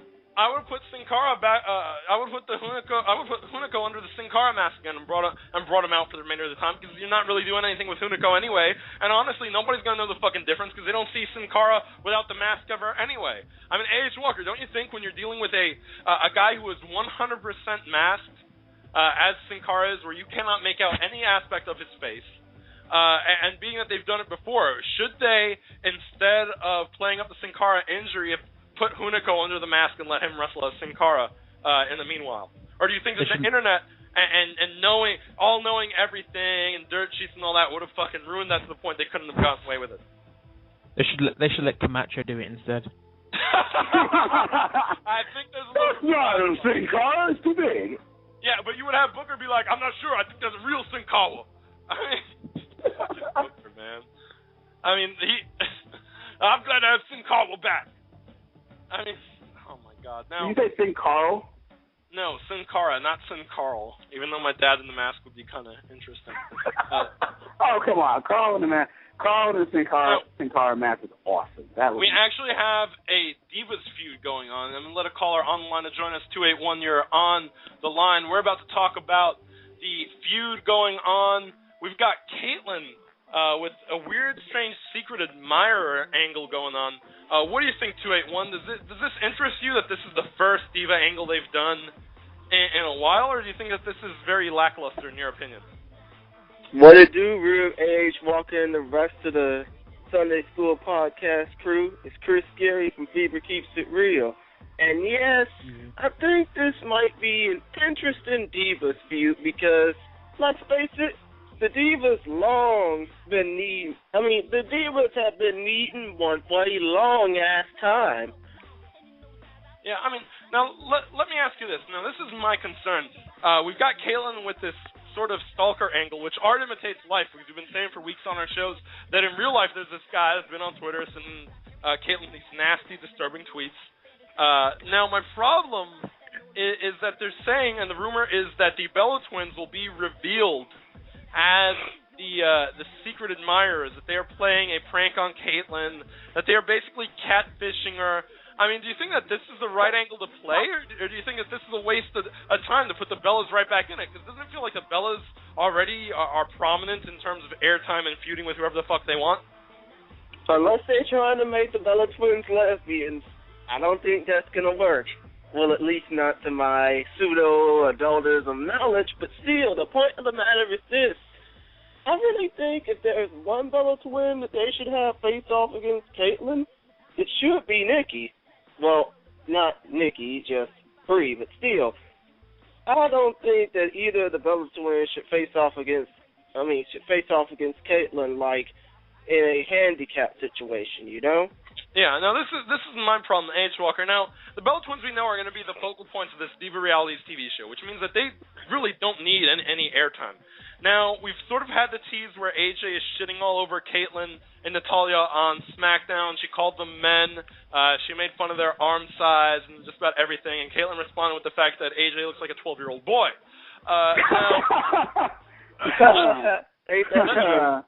let me ask you, though. Now, we actually are some of the very, very few people who watch NXT, and we've already seen this angle play out with Audrey Marie and Sasha Banks. They're basically rehashing the same secret admirer thing. But do you think that the Bella Twins are the right way to go? We've had Caitlyn sort of confiding in Natalya, and the sad part is the most entertaining part of this, and I almost feel like I need to take a shower for saying this, has been the great Khali trying to give Caitlyn advice. Will you have the cess? It's like, what the fuck are you saying? And then he comes out, and he's like, he's going to go undercover to find out who the secret admirer is in a Rey Mysterio mask. And I have a question. Yeah. Hold on, I have a question. How the fuck is somebody of Great Khali size going to go undercover? Well, that was the joke. That was the joke. And then he came back, he had a Cody Rhodes mustache on, and thought he was going to... I mean, it's like, are you fucking kidding me? Great Khali is actually, for once, entertaining me. Great Khali doing segments like that is fine, as long as you keep him the fuck away from the ring, and you keep his airtime to a minimum. A.H. Walker, what do you think? Do you think that this actually amused you out of Khali? I mean, mate, it had me dying. I was fucking cracking up, man. It's especially funny. It's funny. Yeah, I was going to say that. It's funny when he speaks in broken English. You can only understand 3 words of what he says. Yeah, I mean, it's like Andre level. You know how, like, Andre the Giant in his prime, you couldn't understand a lot of what Andre said? It's very reminiscent of that. But, I mean, which is the only thing that Great Khali will ever have in comparison to Andre in terms of being talented. But what do you think? Do you think the Bellas are the right payoff in a rehashed secret admirer angle? Oh, no. I think this entire angle is shit. You know what I got to say about this is that I don't think that it should be the Bella Twins. The person that I think, if you're going to do the swerve where the secret admirer is someone trolling Caitlyn to piss her off or humiliate her, rather than have it be the Bella Twins, who have plenty of airtime, and, I think the person who needs to be doing it is the person she's confiding in right now, who needs a heel turn. I think it's Natalya who should be the bad guy. I mean, don't you think at least you have Natalya, you turn her, you put her in a feud with Caitlyn for the Divas title. Natalya's been out of the picture for way too long an amount of time at this point. I think that this is the spot for her. Have her just sort of be a bitch and be revealed to do this. Get her away from Khali and Hornswoggle and let her do what she does best and be the dominant monster that she is in the ring. I mean, what do you think about that, MJR? You know what? It would be nice to see Natalya be a heel again. And I don't mean like the cheesy heel like she is with Khali, like she was before. I mean a straight up B-I-C-T-H. I mean, just running roughshod over bitches. That's what I want to see Natalya do. Yeah. Hey, I hate to interrupt, but come on. Why do y'all think that Natalya needs to be in a feud with Caitlyn when she's been shat on for so long? That's why that we think she needs to be in a feud with Caitlyn, dude. What? So Natalya should be relegated to being part of the freak show with the Job Squad, is what you're saying. Come on, this bitch is the most talented. This girl is the most talented in-ring wrestler that they have. And to be fair, now, she wrestled a good 15-20-minute match with Caitlyn on NXT a couple weeks ago, and prior to that, had a miniature feud with Caitlyn on NXT Season 5 where they were wrestling some solid fucking matches. The sad part is that if you let these two go and have more than 3 minutes that ends in a roll-up, these two can impress you. But I think Natalya versus Caitlyn just works because you don't have any viable contenders for the Divas belt. I mean... Right. And half the damn Divas roster needs to be put in a fucking muzzle or get released. Yeah, I mean, what do you think, A.H. Walker? Natalya, is she the right spot for this? I'd like it, to be honest. I think that's pretty interesting. And I'm going to be honest, Natalya works better as a bitch. I mean, there's something about her. She's very condescending. She comes off very arrogant, very entitled, a member of the Hart family, so she has that sort of air like she's better than everybody else. You put her in a feud with another thing, too? She's bigger than most of the girls they have there. So yeah, why isn't they not giving her the Mark Henry treatment where she's just like, hey, I want a title shot. I'm not giving you a title shot. Bitch, I said give me a title shot. Yeah, they don't give a fuck about the Divas. Yeah. That's it. Yeah, that's true. But, I mean, it's sad because of the fact that, again, I feel like if you're not going to use them, then get rid of them.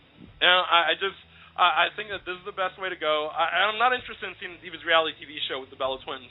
Anyway, it's just, I don't know, it just comes off as a mess. That whole angle is a mess. Everything, as far as that is concerned, is a mess. And they have a lot of damage control that they need to go ahead and do. Now, I'm going to go ahead and thank you, 281, for calling in. We're going to transition over to You're welcome. NXT. NXT is actually another, I think right now, to be honest, guys, I think NXT was probably the best show this week. I did my recap on JasonRare.com. Hold on. I have a question. I have 3 questions. Did Biggie Langston kill anybody? Did Bray Wyatt show up? And did some random jobber from WWE Past get killed? Biggie Langston didn't kill anyone. Damn. What was your other question? Bray Wyatt. Yeah, he did show up. The other one? What random WWE jobber showed up? Damian Sandow. Damian Sandow's not really a jobber. No, I thought you were talking about main roster guy who gets sent down to NXT to wrestle a match. But no, I'm talking about main roster. Like what guy is on the main roster that really doesn't deserve to be on the main roster? There were no main roster level. There were no main roster guys running around, so I think it was fine. Anyway, We're going to get right to it now. We've lost A.H. Walker for like the 80th time thus far, so we're trying to get him back. Now, the show opened up. We are told that we're going to have a main event tag team championship match. We're going to have Adrian Neville and his new partner, Bo Dallas, defend the tag team championships against the Wyatt family in the main event of the show.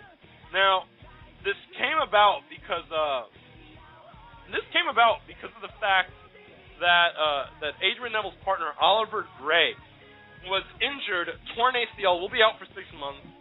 So they went ahead and replaced Gray with Bo Dallas. Now, I really don't like the fact that they took this route, but I realize that they really didn't have a choice. A.H. Walker, are you back with us? Yeah, I'm back. Now, let me ask you, we replaced Oliver Gray with Bo Dallas. I got a question. Of all the people they could have replaced, what was the guy's name? Not Adrian Neville, Oliver Gray. All the people they could replace Oliver Gray with, they just automatically went with Bo Dallas. I mean, they could have went with that fake CM Punk guy. They could have went with they could have went with Paige for all I gave a fuck. Paige would have been more consistent than Bo Dallas at this point, at least she's British. But anybody but Bo Dallas, that's what I'm saying. Yeah, but this is my problem with it. It's that you didn't do anything creative with this. Now, you had the Wyatt family end the night winning the tag team championships because you didn't have a choice, thanks to this whole Gray injury thing. But Bo Dallas was the deciding loss. He got hit with Luke Harper's lariat and put to death, basically. Now, the crowd does not like Bo Dallas. They chant no more Bo. He's not taken to very well on main WWE television when he's been on there. Walker, wouldn't it have been a smarter play to have Bo Dallas, who's been scouted by Bray Wyatt for several weeks and in a feud with Bray Wyatt, defect to the Wyatt family and basically hand them the tag championships? Wouldn't that have been the smarter move at this point? I mean, Bo Dallas is already hated. I mean, what do you think? The smart move was to take a brick and repeatedly club it into his head until he dies. That'd be the best move. You know what? To answer your question, the smarter play. Wait. Bo Dallas puts the bow in abortion. Oh, damn. Okay, got it. The smarter play would have been the smarter play. The smarter play would have been he teams up with Adrian Neville, and then, by the time he gets ready to go for a pin, Bo Dallas hits his patented finisher, wherever the fuck it is, and literally hands him and says, literally hands the belt and himself over to Bray Wyatt to join the Wyatt family. That would have been an awesome. That would have made a watchable NXT. Now, we go back to the beginning of the show. Our guest, Damian Sandow, taking on the debuting Baron Corbin. Now, this guy, this Corbin guy, obviously was going to get squashed, but I was just not impressed with him. This guy has not been on NXT proper before yet. I looked on NXT Wrestling. He looks like a bootleg Danny Basham. There's nothing about him that I find marketable. What do you think about this guy, A.H. Walker? Did he just look like a random fucking bum? And why do we have so many of these guys crawling around the NXT roster? Oh, half the NXT roster is homeless, that's why. Yeah, this guy looks like he worked for a bowl of soup. And then Landon and I sort of shit on him on Twitter. And then, of course, Derek's friends with him. So Landon's like, shit, Derek's friends with him. We have to be nice. And I said, you know what? Derek is friends with everybody except Titus. So... I gotta go. How is he not friends with Titus? Titus is cool. I don't know, but anyway, let's go. Titus has me blocked. Maybe it's because maybe that's how it works. Can I say probably why he has you blocked? Can I say why he has you blocked? Why he probably has you blocked, dude? Yeah. Titus picked that JPEG. Well, that's true. That probably played a factor in it. Now. We also saw one for all of the Shimmer fans when Paige took on Bayley. What did you think about this match, A.H. Walker? I felt this was more solid of a Divas match than we're used to getting on NXT, and I'm not sure if that's a credit to the fact that these women know each other so well from previous encounters before being signed to the WWE, or because of the fact that they actually let Paige look vulnerable. I mean, they actually let Bayley get offense on Paige, somebody who other than Summer, nobody has even got a hit on Paige thus far. What did you think about this match? Did this impress you? Yeah, it made my penis rise. Yeah. Now, my thing about it is Bayley, who was formerly Davina Rose, considered by Johnny Lennon to be the ugly one. I mean, MJR, would you hit it or no? Who are we talking about, Bayley? Yeah, Davina Rose. / Bayley, whatever you choose to call her. Well, I've seen her wrestle. I've seen her wrestle on the first NXT show I watched. But you know what? I have to pass, dude. I couldn't hit it. Yeah. Walker, what about you? Walker, I agree. Maybe if I I agree was with Marcel. drunk. Maybe if I was drunk. Because she kind of looks like Jodi Arias, like a before picture or something. I thought about that while watching the match. I'm like, she looks like the type of person who would murder her boyfriend.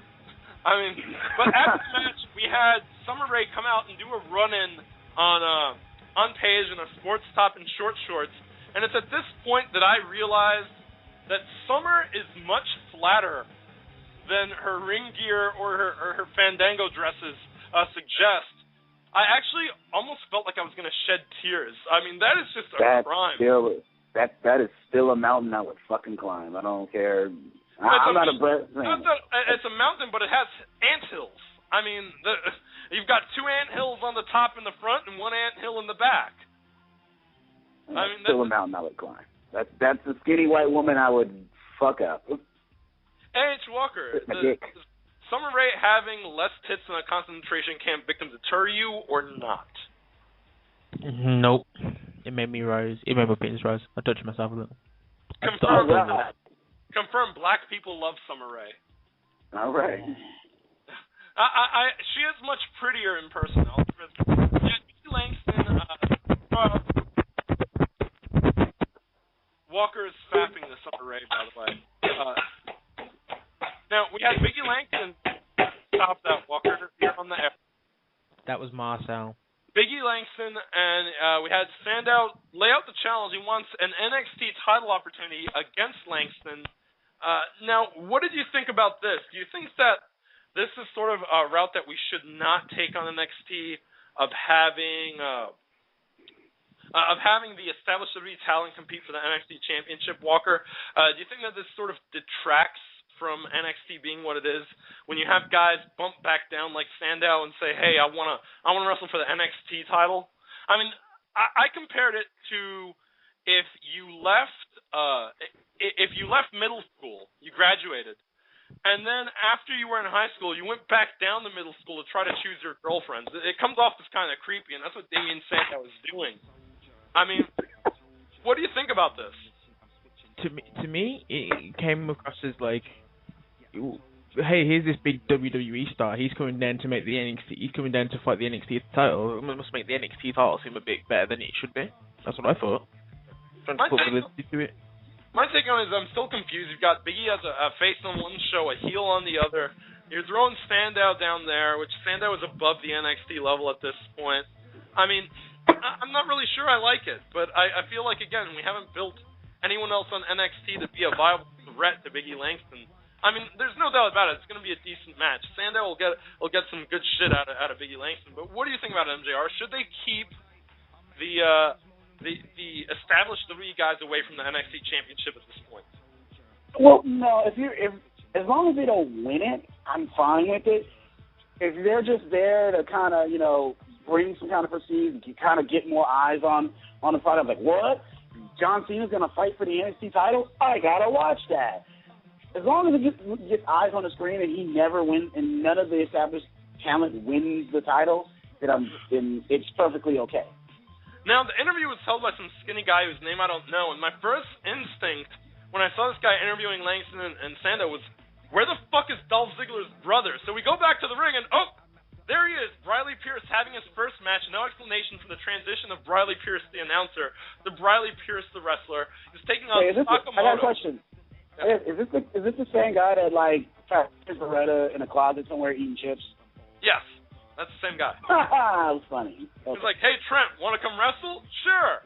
Anyway, so we got Briley Pierce, and I thought this was an interesting match because Briley Pierce has not been a wrestler on NXT. He's been an announcer, even though, again, they sort of just went straight from point A to point Z without anything in between. Now, Briley Pierce, not bad in the ring, exhibiting a lot of the moves and style of his brother Dolph Ziggler.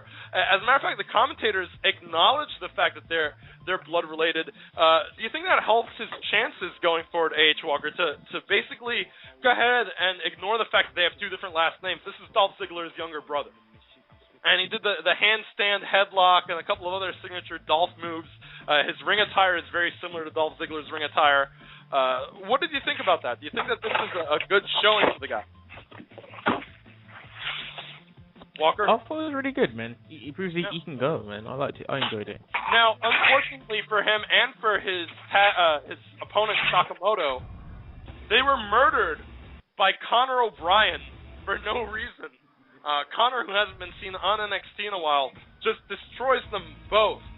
And you know what my first thought of it was, and I'll see if you guys agree with me, why would you do this to Briley Pierce? You're burying him. OMG, it's not fucking fair. Why would you do that to him? He is a great talent. Look at his moveset. He's a good-looking man, and you need to treat him better like this. OMG, not the face.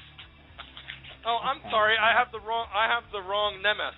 My bad. Yeah, I was about to say you're the wrong guy.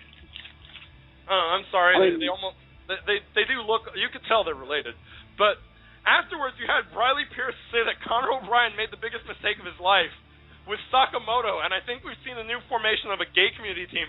Briley giving Sakamoto the gay community. Yes, the gay community. Briley giving Sakamoto the loving eyes that these two now, once opponents, want to band together against Conor O'Brien. I have a feeling now. There was a joke that there was a rumor that the Briscoes from Ring of Honor were being scouted by WWE yet again. Is it possible that what happens here is we do have Briley Pierce and Sakamoto become a gay tag team and then get shot by Jay Briscoe? And maybe that's what we're going with. Maybe it's been the plan all along. What? Oh. I can see it happening. I can see that happening. I can just see them boys coming in. Look at all this psychiatry going on in this month in this ring. You really not? Yeah, but Peter Pipers, but Butt Fires, Dookie Wranglers and shit. I mean, you can see the pictures, of course. Like I said, I'm not lying.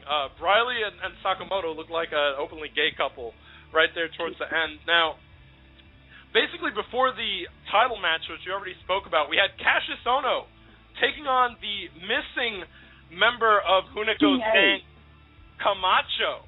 So we had Cassius Ohno working as a babyface, and after having a little bit of trouble putting away Camacho, who was very dominant in the match, Ohno pulls out the win and apologizes to William Regal and says, You know what? Maybe I was wrong. Maybe I don't know who I've been for the past few months. The Wyatt family interrupts. Bray has to stare down with Ono, and Ono is destroyed by the Wyatt family, pretty much cementing his turn as a face. So let me ask you, A.H. Walker, what do you think about this? We've got a face turn for Cassius Ono. Is this the right move after spending so much time and investment into building him as an unstoppable dick heel who hurts people? Was it time for a face turn for Cassius Ono? Yeah, go on then. Why not? Now, here's my question. Now, Cassius Ono has been pretty dominant on NXT for quite some time. MJR, is this the guy we should put in the front line to take on Biggie Langston for the NXT Championship at this point? I mean, should this guy be the face of NXT if we're not going to call him up right here and now? Well, you're not going to call him up. You might as well just start a feud there. Yeah. Matter of fact, I would like to see a feud between the Wyatts, whoever took up Vicky Guerrero's, $5,000 bounty to take the title away from Biggie Langston. Dusty Rhodes nullified that. He was like, "You understand? You can't have no bounty on my show. You understand?" And then that was the end of that. So, waving his hands like, I don't know. I have pictures of him like, there's a picture of him with his hands real little, and I'm like, this is my son Cody's dick, and then bigger, and this is my son Dustin's dick, and then like a picture of him smiling. You don't want to know how big my dick is, baby. I mean, Dusty Rhodes I'm telling you, that whole family is fucking weird. But anyway, getting back to it, Cassius Ono face turn. William Regal not sure if he's buying it. What's going to happen here, A.H. Walker? Are we going to see an odd couple? Are we going to see Ono actually team with Regal, maybe against the Wyatts? What's the next step here for Cassius Ono? Yeah, I think he's going to team with William Regal against Wyatt family, and they'll begrudgingly become tag team champions. I like what they're doing with Cassius Ono, though. If there's one guy who really makes NXT interesting, it's this guy. I think that he's probably him and Bray Wyatt are two of the next guys that got called up, and so it's going to be interesting to see them work. So I'm interested on what they do. NXT, it's a little bit more of a bitch for you guys to find, I realize, unless you have Hulu Plus. It's kind of difficult. I will say there are avenues you can travel to find and download NXT if you really try. And it's actually worth trying for if you're tired of the same 20 guys on Raw and SmackDown every week. And sometimes it is actually quite a bit amusing. So check out my recap on JasonRare.com. And we'll be back. We're actually going to we're going to let callers on the line. Now, what's going to happen is we have 10 minutes left. Things are about to get strange. Yeah. We've got 10 minutes left in the show. You can call in at 646-727-2364 or via Skype. We're going to let all of you on to talk about what you want to talk about in the week of wrestling. The show continues past the live airing, which means that if you want to listen to what you missed, you must download this show on iTunes. Listen to it on JasonRare.com. Go look for us on Mixcloud.com/Sunday School Podcast, YouTube.com/Sunday School Podcast. We're available on a number of formats, a number of ways. Be sure to do that because you're going to miss out on all of the extra random assorted chaos. We'll let callers back on the line, and we're going to let them talk about what they want to talk about in the week of wrestling. So if you people want to hear A.H. Walker masturbate more to Madison Rain, to the sound of Madison Rain, be sure to download. Yeah, baby. Now we're going to go to a brief commercial, and we'll be back with letting callers on the line. So listen to this wonderful announcement, usually play on Ask, and then we will be right back. Hi there, everyone. This is Mr. Softy. It's Wednesday night. You know what that means. Yes, you do. It's the perfect moment to enjoy a mouthful of my delicious, tasty cream and scrumptious nuts on a delightful Sunday. Every spoonful is a big old burst of pleasure. So do your mouth a favor and take a giant wad of Mr. Softy's butterscotch dip in your mouth today. The creamiest soft ice cream you get from Mr. Softy. For refreshing delight to free, look for Mr. Softy. S-O-F-T-E-E, Mr. Softy. All right, we are back, and we're going to let callers on the line. We've got Scott512. You're back on the line. How you doing, man? Doing good. And we've got my boy 281. You're back on the line. How's it going, man? What it do? I'm doing all right. And we got 646 joining us. 646, how you doing? What's up, guys? It's Ralph. Are you in the middle of a train station again? Say what? Are you in the middle of a train station again? You're always calling on location. You're always out. No, I'm not calling from a train station. I'm in the city right now, but it's pretty quiet here. So. Hey, Ralph. Happy late birthday, man. I meant to say that to you on Facebook. I appreciate it, man. Thank you. Gideon is back on the line. Gideon, you there? From Canada. Oh, Canada. Oh. What? There's no Canada like French Canada? Yeah, something like that. Well, okay, Gideon is not on this week, and we've got BG joining us as well, rounding out the cast. Big fan of that. Danny? You were a big fan of that video review that I posted on jasonrare.com, weren't you? Backdoor teen mom. You had a happy Mother's Day. Wow. Happy Hajnik to that. Anyway, so we're gonna get right. Good to article, by the way. Thank you. We're going to get right to it and let you guys talk about what you want to talk about in the week of wrestling one at a time.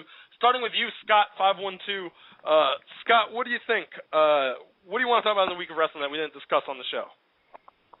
I want to talk about something that's going to happen in this coming week that I am shocked that we have not talked about yet. What's up? And that is tomorrow night at 9 o'clock Eastern Time, it will officially be 6 years of employment for the man, the legend, JTG. Oh, fuck.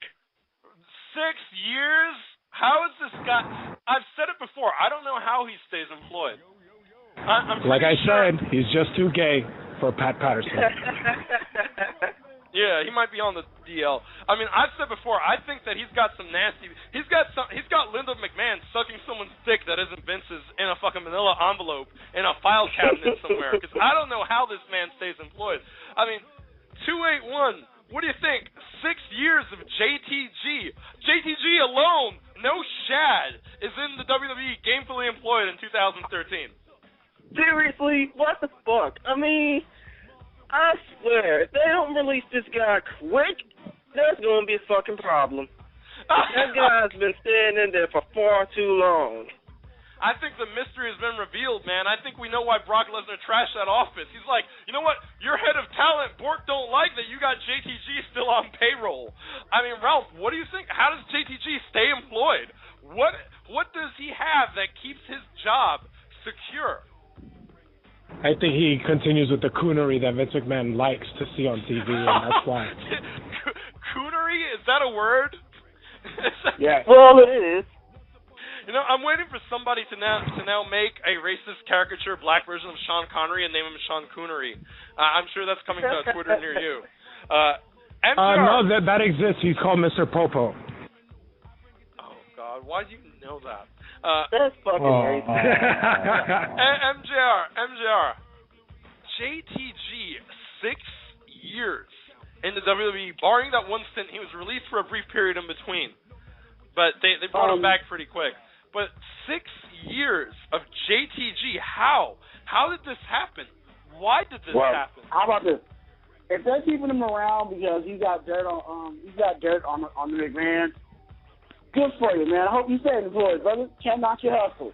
But if they're keeping him around they're keeping him around because he's just a token black guy, fire this motherfucker.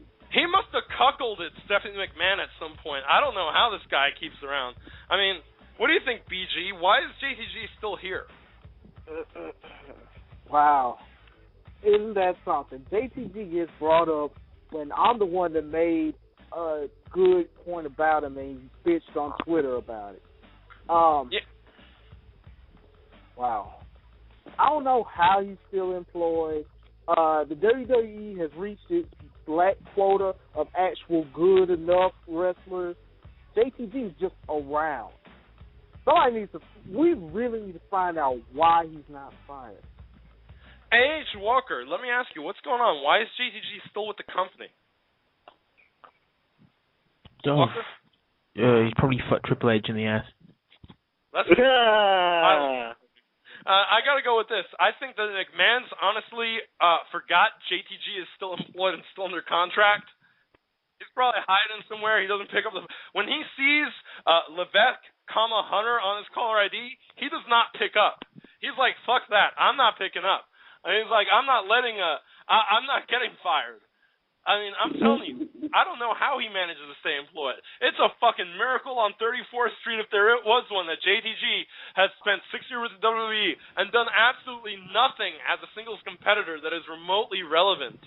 I mean, this guy is just, I don't know how it happens. I mean, I don't see it at all. To be honest, Mr. Rivera, his only relevant singles victory was when he defeated Shad Gaspard at Extreme Rules 2010. Just saying. Yeah, and that was, what was that, a strap match, which was sponsored by KFC. Yep. If that's not the most racist thing I've ever seen, I don't know what is that they fucking aired a KFC commercial on pay-per-view before JTG and Shad beat each other in a strap match. And speaking of the strap match, we will be getting one at Extreme Rules between Mark Henry and Sheamus. We're going to have the whitest motherfucker on the roster beating the blackest motherfucker on the roster with a strap. No, that was another thing. That was another thing Mark Henry said, too. It was like, I'm about to beat the bricks off you. I'm like, God damn. I mean, damn, what is this? This is some crazy shit. 281, now, what do you want to talk about in the week of wrestling? Okay, real quick before y'all get off the air, Impact is going back to 9/8 Central by the end of this month on Spike TV. Now, what are your thoughts about that, and do y'all think that they actually done some good being on the 8/7 Central time slot, even though they were a filler for Bellator for the last couple of months? Well, I'm Mike Tanay, and I want you guys to watch Bellator because I'm really interested in what's going to happen after the show, after TNA is over. You guys need to watch Bellator. It's really important. Those Bellator guys, I'm telling you, I have the heart. Slow down there, Mike Tanay. Don't you go over there talking about Bellator. That's the most exciting. You got to see the matches over there. AC-Nate, man. AC-Nate. Yeah. They just replicated all of TNA's commentary for the past several months. Scott, what do you think? I mean, TNA, they went to 8 to 10 to try to get more ratings. Apparently that didn't work, so they're going back to 9 to 11. I think it's a good idea. I mean, they were completely going the wrong way, trying to be 8 Eastern, 7 Central. That's just not where their viewers are. And with television, regular shows ending for the summer, it's probably the smartest thing they could do right now. Yeah, I mean, I don't know. I think that they shouldn't have gotten people back used to the 8 to 10 spot. Now they're going back to 9/11. I think Spike TV just sort of floats them around where they want to float them around. At least they have the wherewithal not to move to Friday or Monday. Even though, to be fair, I do think that with the current state of SmackDown, that they could make a move to Friday nights and probably actually somehow start a war with SmackDown and be okay. Now, let me ask you, Ralph, what do you think? Do you think that the TNA moving to 9/11 is going to have a positive impact on ratings? No change? Or is it going to make it worse? What do you think about this? They're moving right back to their time slot at the end of the month. First of all, that commentary spoof that you did, you missed an integral part. You forgot to mention how Taz says head scissors on the head. Where else would the head scissors be? But anyways, I will say this, that it's not really going to change. It's not really going to do anything. If their program doesn't change, who's going to care if they change time slots? People are going to watch it, maybe, but I'm not going to really give a shit unless they change their programming. Yeah, I think that TNA is a little bit more controversial than WWE in terms of the fact that while TNA doesn't always push the envelope, they're not entirely PG, so I think that going to 9/11 does work a little bit better for them. But what about you, MJR? Do you think that this is going to be a good spot for TNA, going back to the 9/11 spot? You know what? To tell you the truth, they can come on at 2 o'clock in the morning. There'll still be people who will be up at 2 o'clock in the morning ready to watch them. So I really don't think their time change really will affect them. I mean, I hear what everybody's saying. It's like, well, they probably get more ratings at 9 to 11 and 8 to 10, and they don't have to compete with anything. And Ralph is right with the summer. I think it was Ralph who said, with the summer coming up, they'll be able to get more viewers in, coming on at 9 because nothing is going to be in their way. You have NBA finals to worry about. You have really no sports to worry about. So I think that makes somewhat sense. And plus, fortunately if for you think TNA, about it, plus, if you think about it, they're going to put Bellator on Wednesday nights just so that they can have a live fight. They can have a live fight card plus their Fight Master show. Yeah, well, they could, Bellator can have Wednesday nights and get their ass whooped by the American Horror Story in the ratings, and by Ask, because I think more people listen to Ask than actually watch fucking Bellator. But I will say that, and plus MMA is just as quick as wrestling. Now, so Jason, you're telling us that people would rather listen to you go on and on about various things and have various people on than watch two people beat each other's brains in. If it's Bellator, yes. Maybe if it was UFC, they'd be better off. But as Steve Jeffrey of the Hammer MMA show says, Bellator was second-rate MMA following second-rate wrestling. Wow. I mean, but it's true, though. It's true. I mean, TNA no longer has to worry about getting whipped in the ratings by fucking Jersey Shore anymore because that show is canceled. So their 9/11 spot is all right. They ain't got to worry about anyone watching anything else because of the summer. It might be a good move for them. People stay, as far as people who go to school, they stay up later during the summer. So the time change, it's going to work for them, I think. But Age Walker, what do you believe? Do you believe that it makes a difference or not? Walker? Not to me.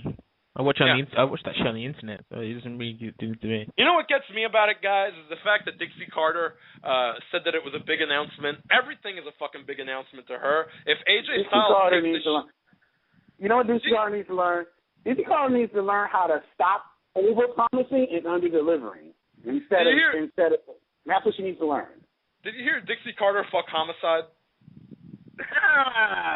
I heard she fucked Jeff Hardy, too. I'm not saying that she did. I'm just saying I heard it on Asked, episode 151. But then again, I think a big announcement to her would be that she fucked out the TNA roster, plus the knockouts. Yeah, I mean, she's just like, oh, I got a big announcement. AJ Styles just took a dump and didn't flush because the bathrooms in the TNA locker room are stopped up. I think this is very important to share with you people. I mean, come on, Dixie. What the fuck, lady? I mean, big announcement, my ass. I mean, I've got an announcement. My husband Serge's ball sack is really big.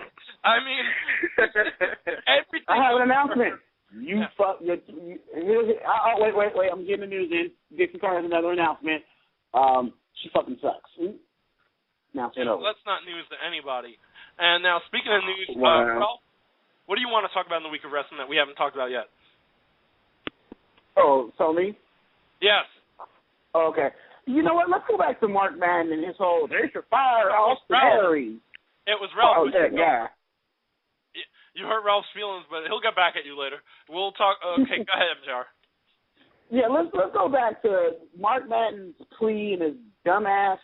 Like they should fire him, and the points he's giving out is like, well, he's just he's calling Austin Aries a nobody. If he left Impact, the ratings wouldn't drop one bit. Impact would not sell one less ticket. And then he tries to make it clear by saying anybody who does that should be fired, even Hulk Hogan. Bullshit. You love Hulk Hogan. You love Hulk Hogan, so be quiet. Yeah, he does love. I want to get everybody else's. I kind of want to get everybody else's opinion on this because what Austin Aries did was not cool, and I'm pretty sure he's been reprimanded for it. Do we really need fucking Mark Madden trying to tell everything, trying to throw more gas on the fire? Scott, what do you think about this? Mark Madden trying to say that Austin Aries, what he did was offensive, akin to bullying, he should be fired, that anyone who does it should be fired, that it was classless, et cetera, over and over, blah, blah, blah. Austin Aries, apparently not just the greatest man, no longer the greatest man who ever lived, the biggest asshole who ever lived in Mark Madden's mind for this. Scott, what do you think? Yeah, Mark Madden, the king of the idiot wrestling fans. Yeah. Oh, Madden just needs to shut the fuck up. When was the last time this man was relevant? Madden. Yeah, you're right. When was it? 2001 WCW? Exactly. if Austin Aries stepped over the line, if Aries stepped over the line, then he'll be reprimanded behind closed doors. That's TNA's business. He needs to shut up. No one cares about his opinion. As far as his comment about if Aries was fired, it wouldn't affect TNA at all. He's just full of shit. I mean, didn't TNA sign Aries long term a year ago after he won the world title? Yes, they did. Because he's a big player for them, and let's not act like he's not. Yeah, he's the biggest deal as far as TNA has gone in a long time, and as far as getting talent that is not a WWE hand-me-down, that has never been in the WWE proper, that is, I mean, as far as just getting a talent that people, again, the indie fans knew about him. A lot of the people who self-made guy, basically. Yeah, a lot of the people who didn't follow the independent circuit didn't know who Austin Aries was. But, I mean, this is a guy who is actually one of the very few people who's benefited from TNA, and TNA has mutually benefited from him. So to say that Austin Aries should be fired and that he doesn't draw a dime and he does nothing for business is one of the stupidest things I've ever heard from a fat pig who, you want him not doing anything for business. What did he do for WCW's business? Oh, that's right, nothing. This guy's irrelevant, and, I mean, let's face it, my fucking words probably carry more weight than his do. I mean, 281, I'm being too hard on Mark Madden. I mean, what do you think about this guy? Oh, Austin Aries should be fired. You know what? Case in point, fuck Mark Madden. Fuck him. Fuck Mark Madden. What the hell did he ever do to make anything popular, WCW or Pittsburgh sports or otherwise? Why is he more offended about it? People who involved in Pittsburgh sports let him talk. Why is he more offended by this than Hemi is? That's what I want to know. Maybe it's because Hemi's a bad ring announcer, but easy to look at. Yeah, I mean, it's a glaring mistake. I mean, even Christy Hemi's got to be aware of the fact that, okay, yeah, I goofed and it was embarrassing. And so what? All the way, it's Austin Aries. That's the full extent of a ring announcing. Yeah. I mean, what do you think, Ralph? I mean, do you think that do you think that Austin Aries should be reprimanded? Do you think Mark Madden has any sort of point whatsoever? Well, can you guys fill me in as to what Austin Aries did to begin with? Because I'm confused. He showed his dick off. Ralph. Okay, basically what happened is that we were on, TNA Impact, and Aries' music started playing, and Christy Hemi went ahead and announced Frankie Kazarian and Christopher Daniels' Bad Influence, even though Aries and Rude were coming out. She made a very glaring error. Aries then cornered her in the corner of the ring, climbed the turnbuckle, and put his crotch in her face. Greatest moment ever. Well, she should be used to that because that's how the fuck she got paid more than all the other knockouts in the fucking company. Same thing goes for how she was when she was a diva. Yeah. Yeah, except that Trish Stratus sucks more cock than she does, so that's how she was able to keep her title against Christy Hemi. Well done, guys. Brilliant. Well done. I mean, I don't know. I just think that... Fuck Trish Stratus, by the way. That's all I have to say. Yeah, so I don't think that Christy Hemi, is really worth a damn to begin with. I think she did a second-rate job. Aries, he is a bit of an egotist, but that's who he is. He's one of those guys, he's going to be out there with the volume turned up. And you can't fault him for that. He's doing what he's supposed to. He's doing his fucking job. Now, if he pulled his pants down and put his dick in her mouth or started fucking her in the middle of the ring, I might say that then you have a problem. But no, he just, kind of mocked her. He didn't even put, it's not like... They should be thankful if he ever does that because that would get them ratings in the first place. Yeah, that's true. I mean... What do you think, BG? Do you think that Austin Aries should be reprimanded for it, or isn't this just part of the Austin Aries character?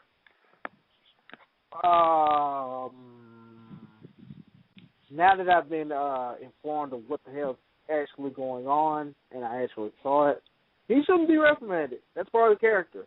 Greatest man that ever lived, thrust his pelvis into a girl's face. Bitch, I'm the greatest man that ever lived. Took the greatest dick that ever existed. A.H. Walker, would you rub your nuts? Well played, sir. H. Walker. Excuse me? Would you rub your nuts in Christy Hemi's face? I probably would. So you. But then again, who wouldn't? I'd put my nuts in her ass and then fuck her in the vagina and get other people to yell at her. Ass, dick in the pussy. I do try this at home. I'm like, oh, that is the most fucked up video ever. Getting back to wrestling, Ralph, what do you want to talk about in the week of wrestling that we haven't discussed already? I want to talk about how there's an overall problem with WWE not fully giving the ball to people. That's what I want to know. Why the hell do they treat Ring of Honor guys like shit too? That's another thing.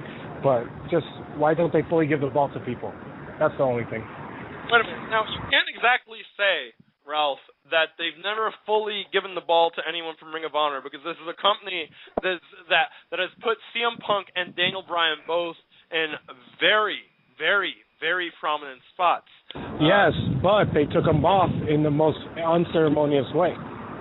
So you could give them what they want, but if you take it from them in the worst way possible, could you say that was exactly like the best way to go?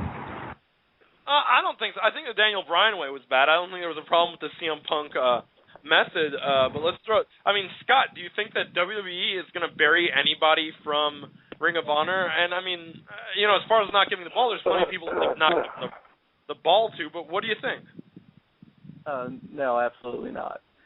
I think modern day WWE they see a lot of value in the guys that come through Ring of Honor, and that's why there's so many former, Ring of Honor alumni either on the main roster in NXT.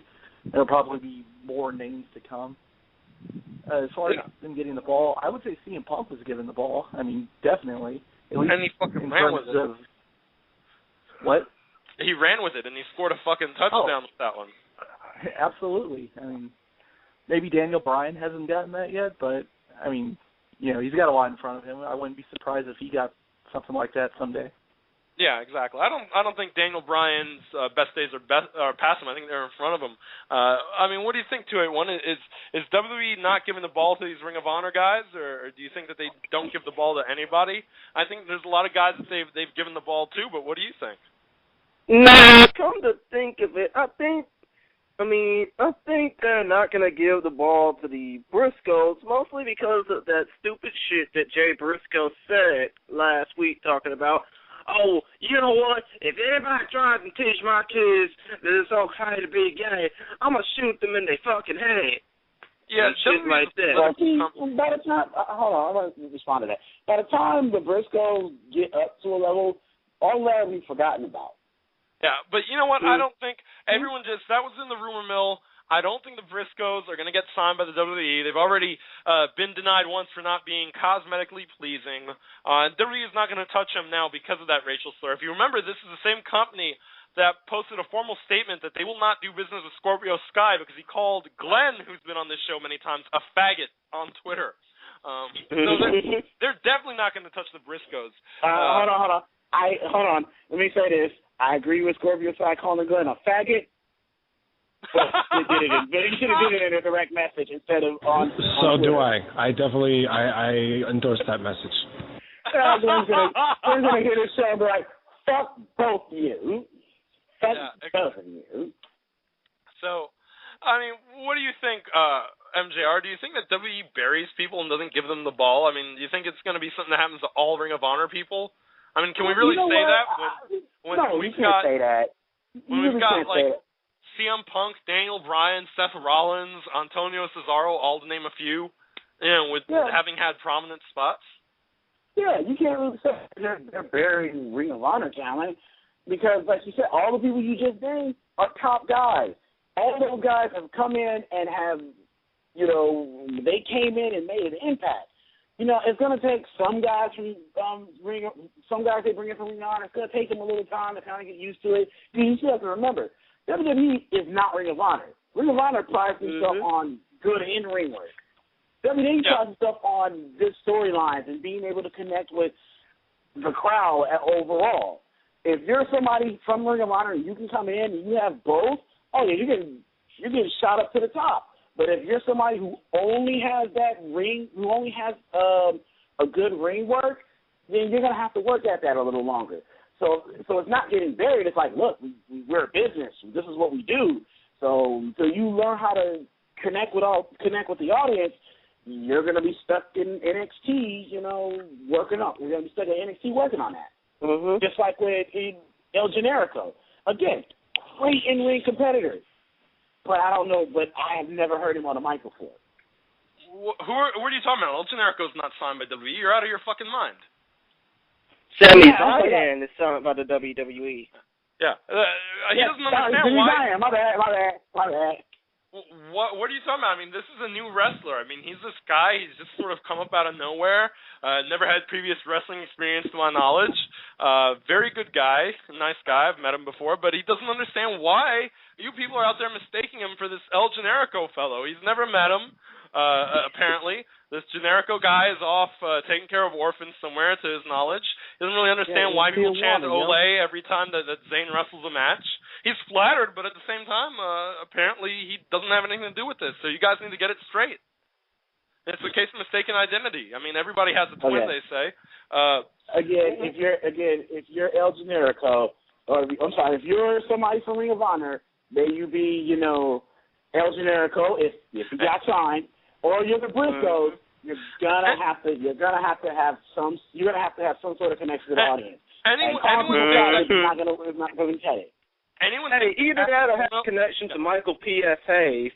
Anyone think that Cassius Ohno guy looks a lot like Chris Hero? What do you think? Yeah, I see him English. Ring of Honor guys are going to be buried by the WWE. I mean, can we even say that they have? Because I mean, everyone has been pretty prominent to my knowledge.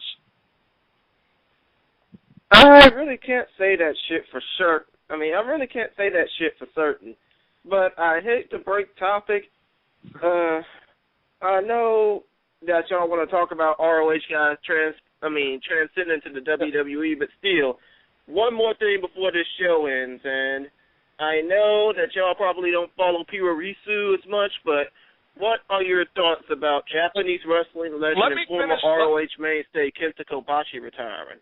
Let me finish the ROH thing, and then we'll come back to your point. We've got plenty of time because we got to get BG's point next because we do it in line here. But this is my take on it. As far as the Ring of Honor thing goes, first of all, BG, do you get to talk? What do you think about the Ring of Honor guys?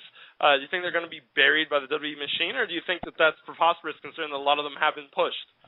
Yeah, a lot of them have been pushed greatly. Their fall from grace hasn't been so great like Cesaro, but still, they're doing pretty good when they first get pushed.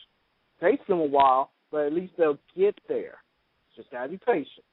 Yeah, I mean, A.H. Walker, don't you think that pretty much ROH guys and other independent promotion guys are right now sort of riding the best wave that they have in a while in the WWE? I mean, look at who's being signed. Look at who's being strapped. I mean, isn't that a sign that, if anything, people are being afforded a lot more of a chance to shine than they ever have? Walker? Yeah, I think they have shined a whole lot. People just need to stop complaining and suck my dick. Oh, okay. Walker had to run apparently, but let me say this: that was a good impersonation, by the way. Anyway, as far as we get a lot of British passengers, so now this is my take on it. Is that we just talked about the whole WWE renaming thing. When you come out from one of the indies, whether it's PWG, Chikara, Ring of Honor, whatever, they change your name to something that WWE has intellectual property of, but it has a double meaning to it. It means that everything that you've done prior to this point doesn't mean shit. Whatever you have done as El Generico, as Pac, as Chris Hero, for the most part, doesn't fucking matter to the WWE. I mean, that's harsh, but it's true. Everything you've done from getting that rename forward matters to the WWE. Not completely. Yes, completely, Ralph. That's not completely, because why would they get signed in the first place then if they can keep all your Ralph, you need to be quiet, okay? Yeah. Okay? Be quiet, Ralph. You get signed to get through the door, but once you're there, you're starting from a clean slate, you're starting from the bottom, You can actually listen to many other podcasts with established guys. I believe on Conan's show he had Chris Jericho, and Chris Jericho pretty much is mirroring what I've said about this, is that when you step through that door, when you're under contract to WWE, it doesn't matter how many fucking indie shows you've had in the past, you are starting from the bottom and you're working your way up. It's just, you're basically, it's almost like you're starting your career over. It's like playing a video game, and then your save sort of clears and you got to start over again from the beginning. Now, either choose to run. Yeah. That's kind of the thing I was saying, was like, when the ROH guys come in, unless you got what the WWE is looking for, they don't really give a shit about, I'm not going to say they don't give a shit, but they don't really put too much emphasis on in-ring skills. You got to be able to connect with the audience, because that's where they make their money at, is a guy who can be entertaining. Yeah, and it doesn't even so matter you have to start at the bottom. Even if you have mic skills, unless you are able to cater to the WWE audience, which is a completely different animal, then you're still going to be lost in the shuffle. So, which is unfortunate, because there are plenty of guys that WWE has either let go or not given a chance to, that have good personalities, that have good mic skills, that have what it takes, but still manage to not come through. You got to understand, at the end of the day, when it comes to people being buried, it's not a matter of why they're being buried. It's that they're being buried because the McMahons see it in a different light than we do. And it's not always the best light for us, but hey, the McMahons, all they care about is cold, hard money. And unfortunately, a lot of us don't spend it. When is the last time any of you have fucking purchased a pay-per-view? There you go. Nice point. So, BG, what do you think, what do you want to talk about in the week of wrestling that we haven't talked about yet? Honestly, I don't have much. The only thing that I really, literally just came up with is the fact that James Storm is injured, groin injury, for being a referee. You think that's fucked up, or just bad referee? Oh, my God. That's just fucking stupid. James Storm's hurt his dick. Sorry, goddamn dick. I mean, Scott, what do you think about this? James Storm, groin injury from refereeing a match. This is actually the first I've heard about this. Is this really true? Yeah, apparently. Yeah, I just read about it like an hour ago. Oh, you know what? I can imagine James Storm saying, now I have to go home and tell my daughter that I can't provide another brother or sister into the world. James Storm, I'm telling you, this guy, if there's anyone who I think is legitimately looking for a way out of TNA, it's James Storm. I'm not saying he'll get it, but out of WrestleMania weekend, he was the only guy that I saw hanging around WWE talent that was from TNA.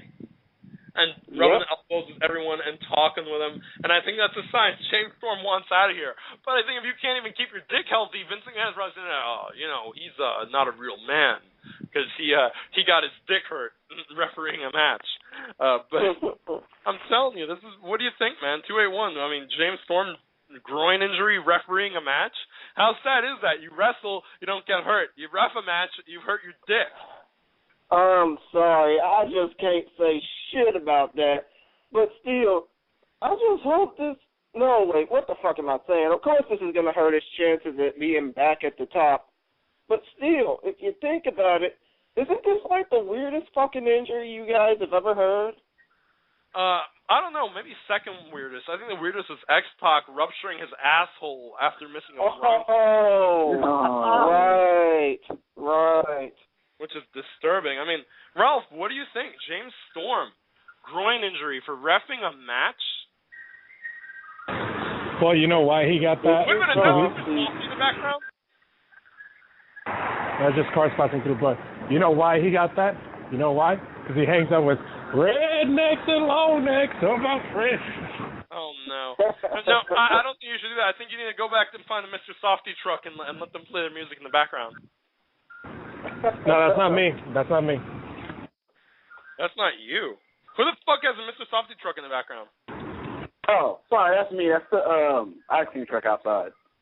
No, that's awesome. I'm telling you, Mr. Softy, Nut Sundays, yeah. Anyway. Maybe it's Christy Hemme trying to get a double scoop, if you know what I mean. Hell no. She likes that double dip from what I hear. Now, what do you think, MJR, James Storm, groin injury? I mean, what can really be said about this? Sorry about your damn dick. That's the only thing I got to say about that. I feel bad for James Storm. I mean, he wasn't doing anything relevant anyway, and still manages to hurt himself. I mean, there's like nothing Storm is doing right now that interests me, and nothing that he's done in like a year that's really interested me all that much. I feel bad for him. It's just a bad spot for him to be in. And I think that just shows the limitations of being in TNA. After a while, there's only so much you can do, to the point where there's nothing left for you to do, and there's no direction you can go because WWE isn't interested in you. So what do you do? I mean, I feel bad for the guy. He's fucked. Yeah. And he's fucked, and now he can't even, drown his sorrows in sex or masturbation because his dick is injured. So, that's gotta hurt, too. You can't even, could you imagine? If your dick hurts and you drink beer as much as James Storm does, that's gonna have to come out at some point, and that shit's probably gonna fucking hurt, too. What a fucking bad way to go. Bad thing to happen. So, 281, you brought up the retirement of Kenta Kobayashi. I saw a little bit about it. I don't really follow Japan very much. Does anyone have anything they want to say about it? I don't follow Nothing? Japanese. I don't follow Japan. I follow Japanese hentai because some of that shit is fucking hilarious. But anyone else have anything they want to say about Kenta? No? Nope. All I can say about him, even though I don't really follow Japanese wrestling, he had a great career. That is all. Yeah, the dude came back from cancer not once but twice. He had great feuds with Johnny Ace and Toshiaki Kawada and Dr. Death Steve Williams, just to name a few. Yeah. Plus, he had that incredible-ass match with Samoa Joe back when he first made his U.S. debut for Ring of Honor at the Hammerstein Ballroom 8 years ago. Yeah, that's true. It's a storied career. You can't deny the man that. But Johnny Ace. Now I'm just thinking about that glorious mullet. And that shitty skateboard he used to ride out on. Yep, those were the days. Don't got it, get it. You don't get it, figure it out. Oh, God. But, yeah, that's pretty much all the time we have. I think we've covered everything. Like I said. Hold on. Can I talk about the last glorious ass I seen yesterday night? Go ahead with your talk about asses. All right. Now, I was standing at the body scanner, and a woman comes through. So she sticks her hands up, and perfect silhouette, nice ass, nice breasts, and she had a kid. But too bad she had a kid. But fuck it, I would have stuck my dick in that and busted a nut in that too. Sometimes. So you're just trying to say that you would put it in her bum? No, I would put it in her. Oh, okay. But I was put it in her. I didn't know if you were talking about some backdoor teen mom shit. Wow. Let's talk about that. I saw that video. I wasn't impressed. No, I don't find Farrah all that attractive. For a girl who's 20, she looks like she's 40. I don't like her. I think. Plus, she's famous for all the wrong reasons. She really is. Yeah, that's true. That's another thing. I didn't. You know what? I wasn't. I have a question for the panel here. Completely off topic. We've done with wrestling. Who's the celebrity whose sex tape you would actually watch and enjoy? No comment. And plus, I don't give two fucks about the Teen Mom show anyways, because I haven't I'm talking about a year. No, what I'm saying is pick any celebrity out there, no matter how they got famous. If they did a sex tape, who would you watch and would you enjoy it? No comment. Mila Kunis. What about you, Scott? You got Mila Kunis. Who else? Scott? No idea. Mila Kunis is a good choice, though. What about you, Ralph? The girl from Big Bang Theory. Okay, I don't know which one. Yeah. I hope you're not. I know which one he's talking about. That's an awful show, but that's an awful show, and she's not that cute. But my pick, Kat Dennings. So I gotta see what those titties look like. Oh, and Kate Upton. Hey, I have news. MJR, I have news of Kat Dennings. She posted them somewhere, actually, once. They've leaked before. What about you, BG? Twitter that. Tweet that to me when you find it. Oh, God. That's sad. The search for Send that shit into the direct message. Nobody wants to see that shit in public. You're wrong. Anyway, BG, what do you want to talk about? BG, which girl do you want to see do a sex tape? Mila Kunis, of course. Everybody went with Mila Kunis. That's a good answer, though. I'm telling you. So anyway, we've just about run out of time on this show. I want to thank all of you for calling in, listening in. Be sure to listen No problem, Mr. Rivera. But I have to ask, do you ever do plugs for this show? Throw something up while we're here before we go out then. Okay, follow these guys on Twitter, like them on Facebook. You can follow me at ChrisGary92 on Twitter. All right, cool. All right, well, we're about to get right on out of here. I'm trying to get a wonderful outro for you guys because, let's face it, MJR... It's Mother's Day. Play something motherly. Play something motherly, you say? Really? Yeah. Play something your mother would like. How much have you listened to this show, MJR? Almost every week. Play something that your mother would be... bastards! Yeah! Gentle beast out of nowhere, like the RKO. What the fuck, man? That's what I do! Which, by the way, how sad is it that Farrah from Teen Mom looks better when I cover her shit up with Mark Henry? I mean, that's actually funnier. It's sad in its own way. I mean, it really is. Yep. But as far as getting our outro going, because everything, like I said, the week of wrestling was on autopilot. Hopefully this week actually impresses me a little bit more and impresses all of you. But I'm going to play this outro. Can I say one last thing? Yes, go ahead. You know that other couple you showed in the article afterwards, like with the dude with the short hair, the blonde-haired chick? Yeah, they were at my job. They showed up to my job, and if I told you what they did at my job, then you'd know where I work. But let's just say I work somewhere in the city. No. But do you work at a sex shop? No. If you guys have me on Facebook, look it up, and then you'll know. Please. But yeah, these fuckers were writing in, and I was just so tempted to chuck my equipment at them to say, get the fuck out of this store. You don't belong here around kids who have actually good parents and not some fucking douchebag who are gonna hold them out on the fucking TV show. So I gotta say, you know sex toys at people, Ralph? I don't know what the fuck is going on. I just know I want to play my outro and get out of here and eat some fucking chicken. MJR, this outro is especially for you. Happy Mother's Day, everyone.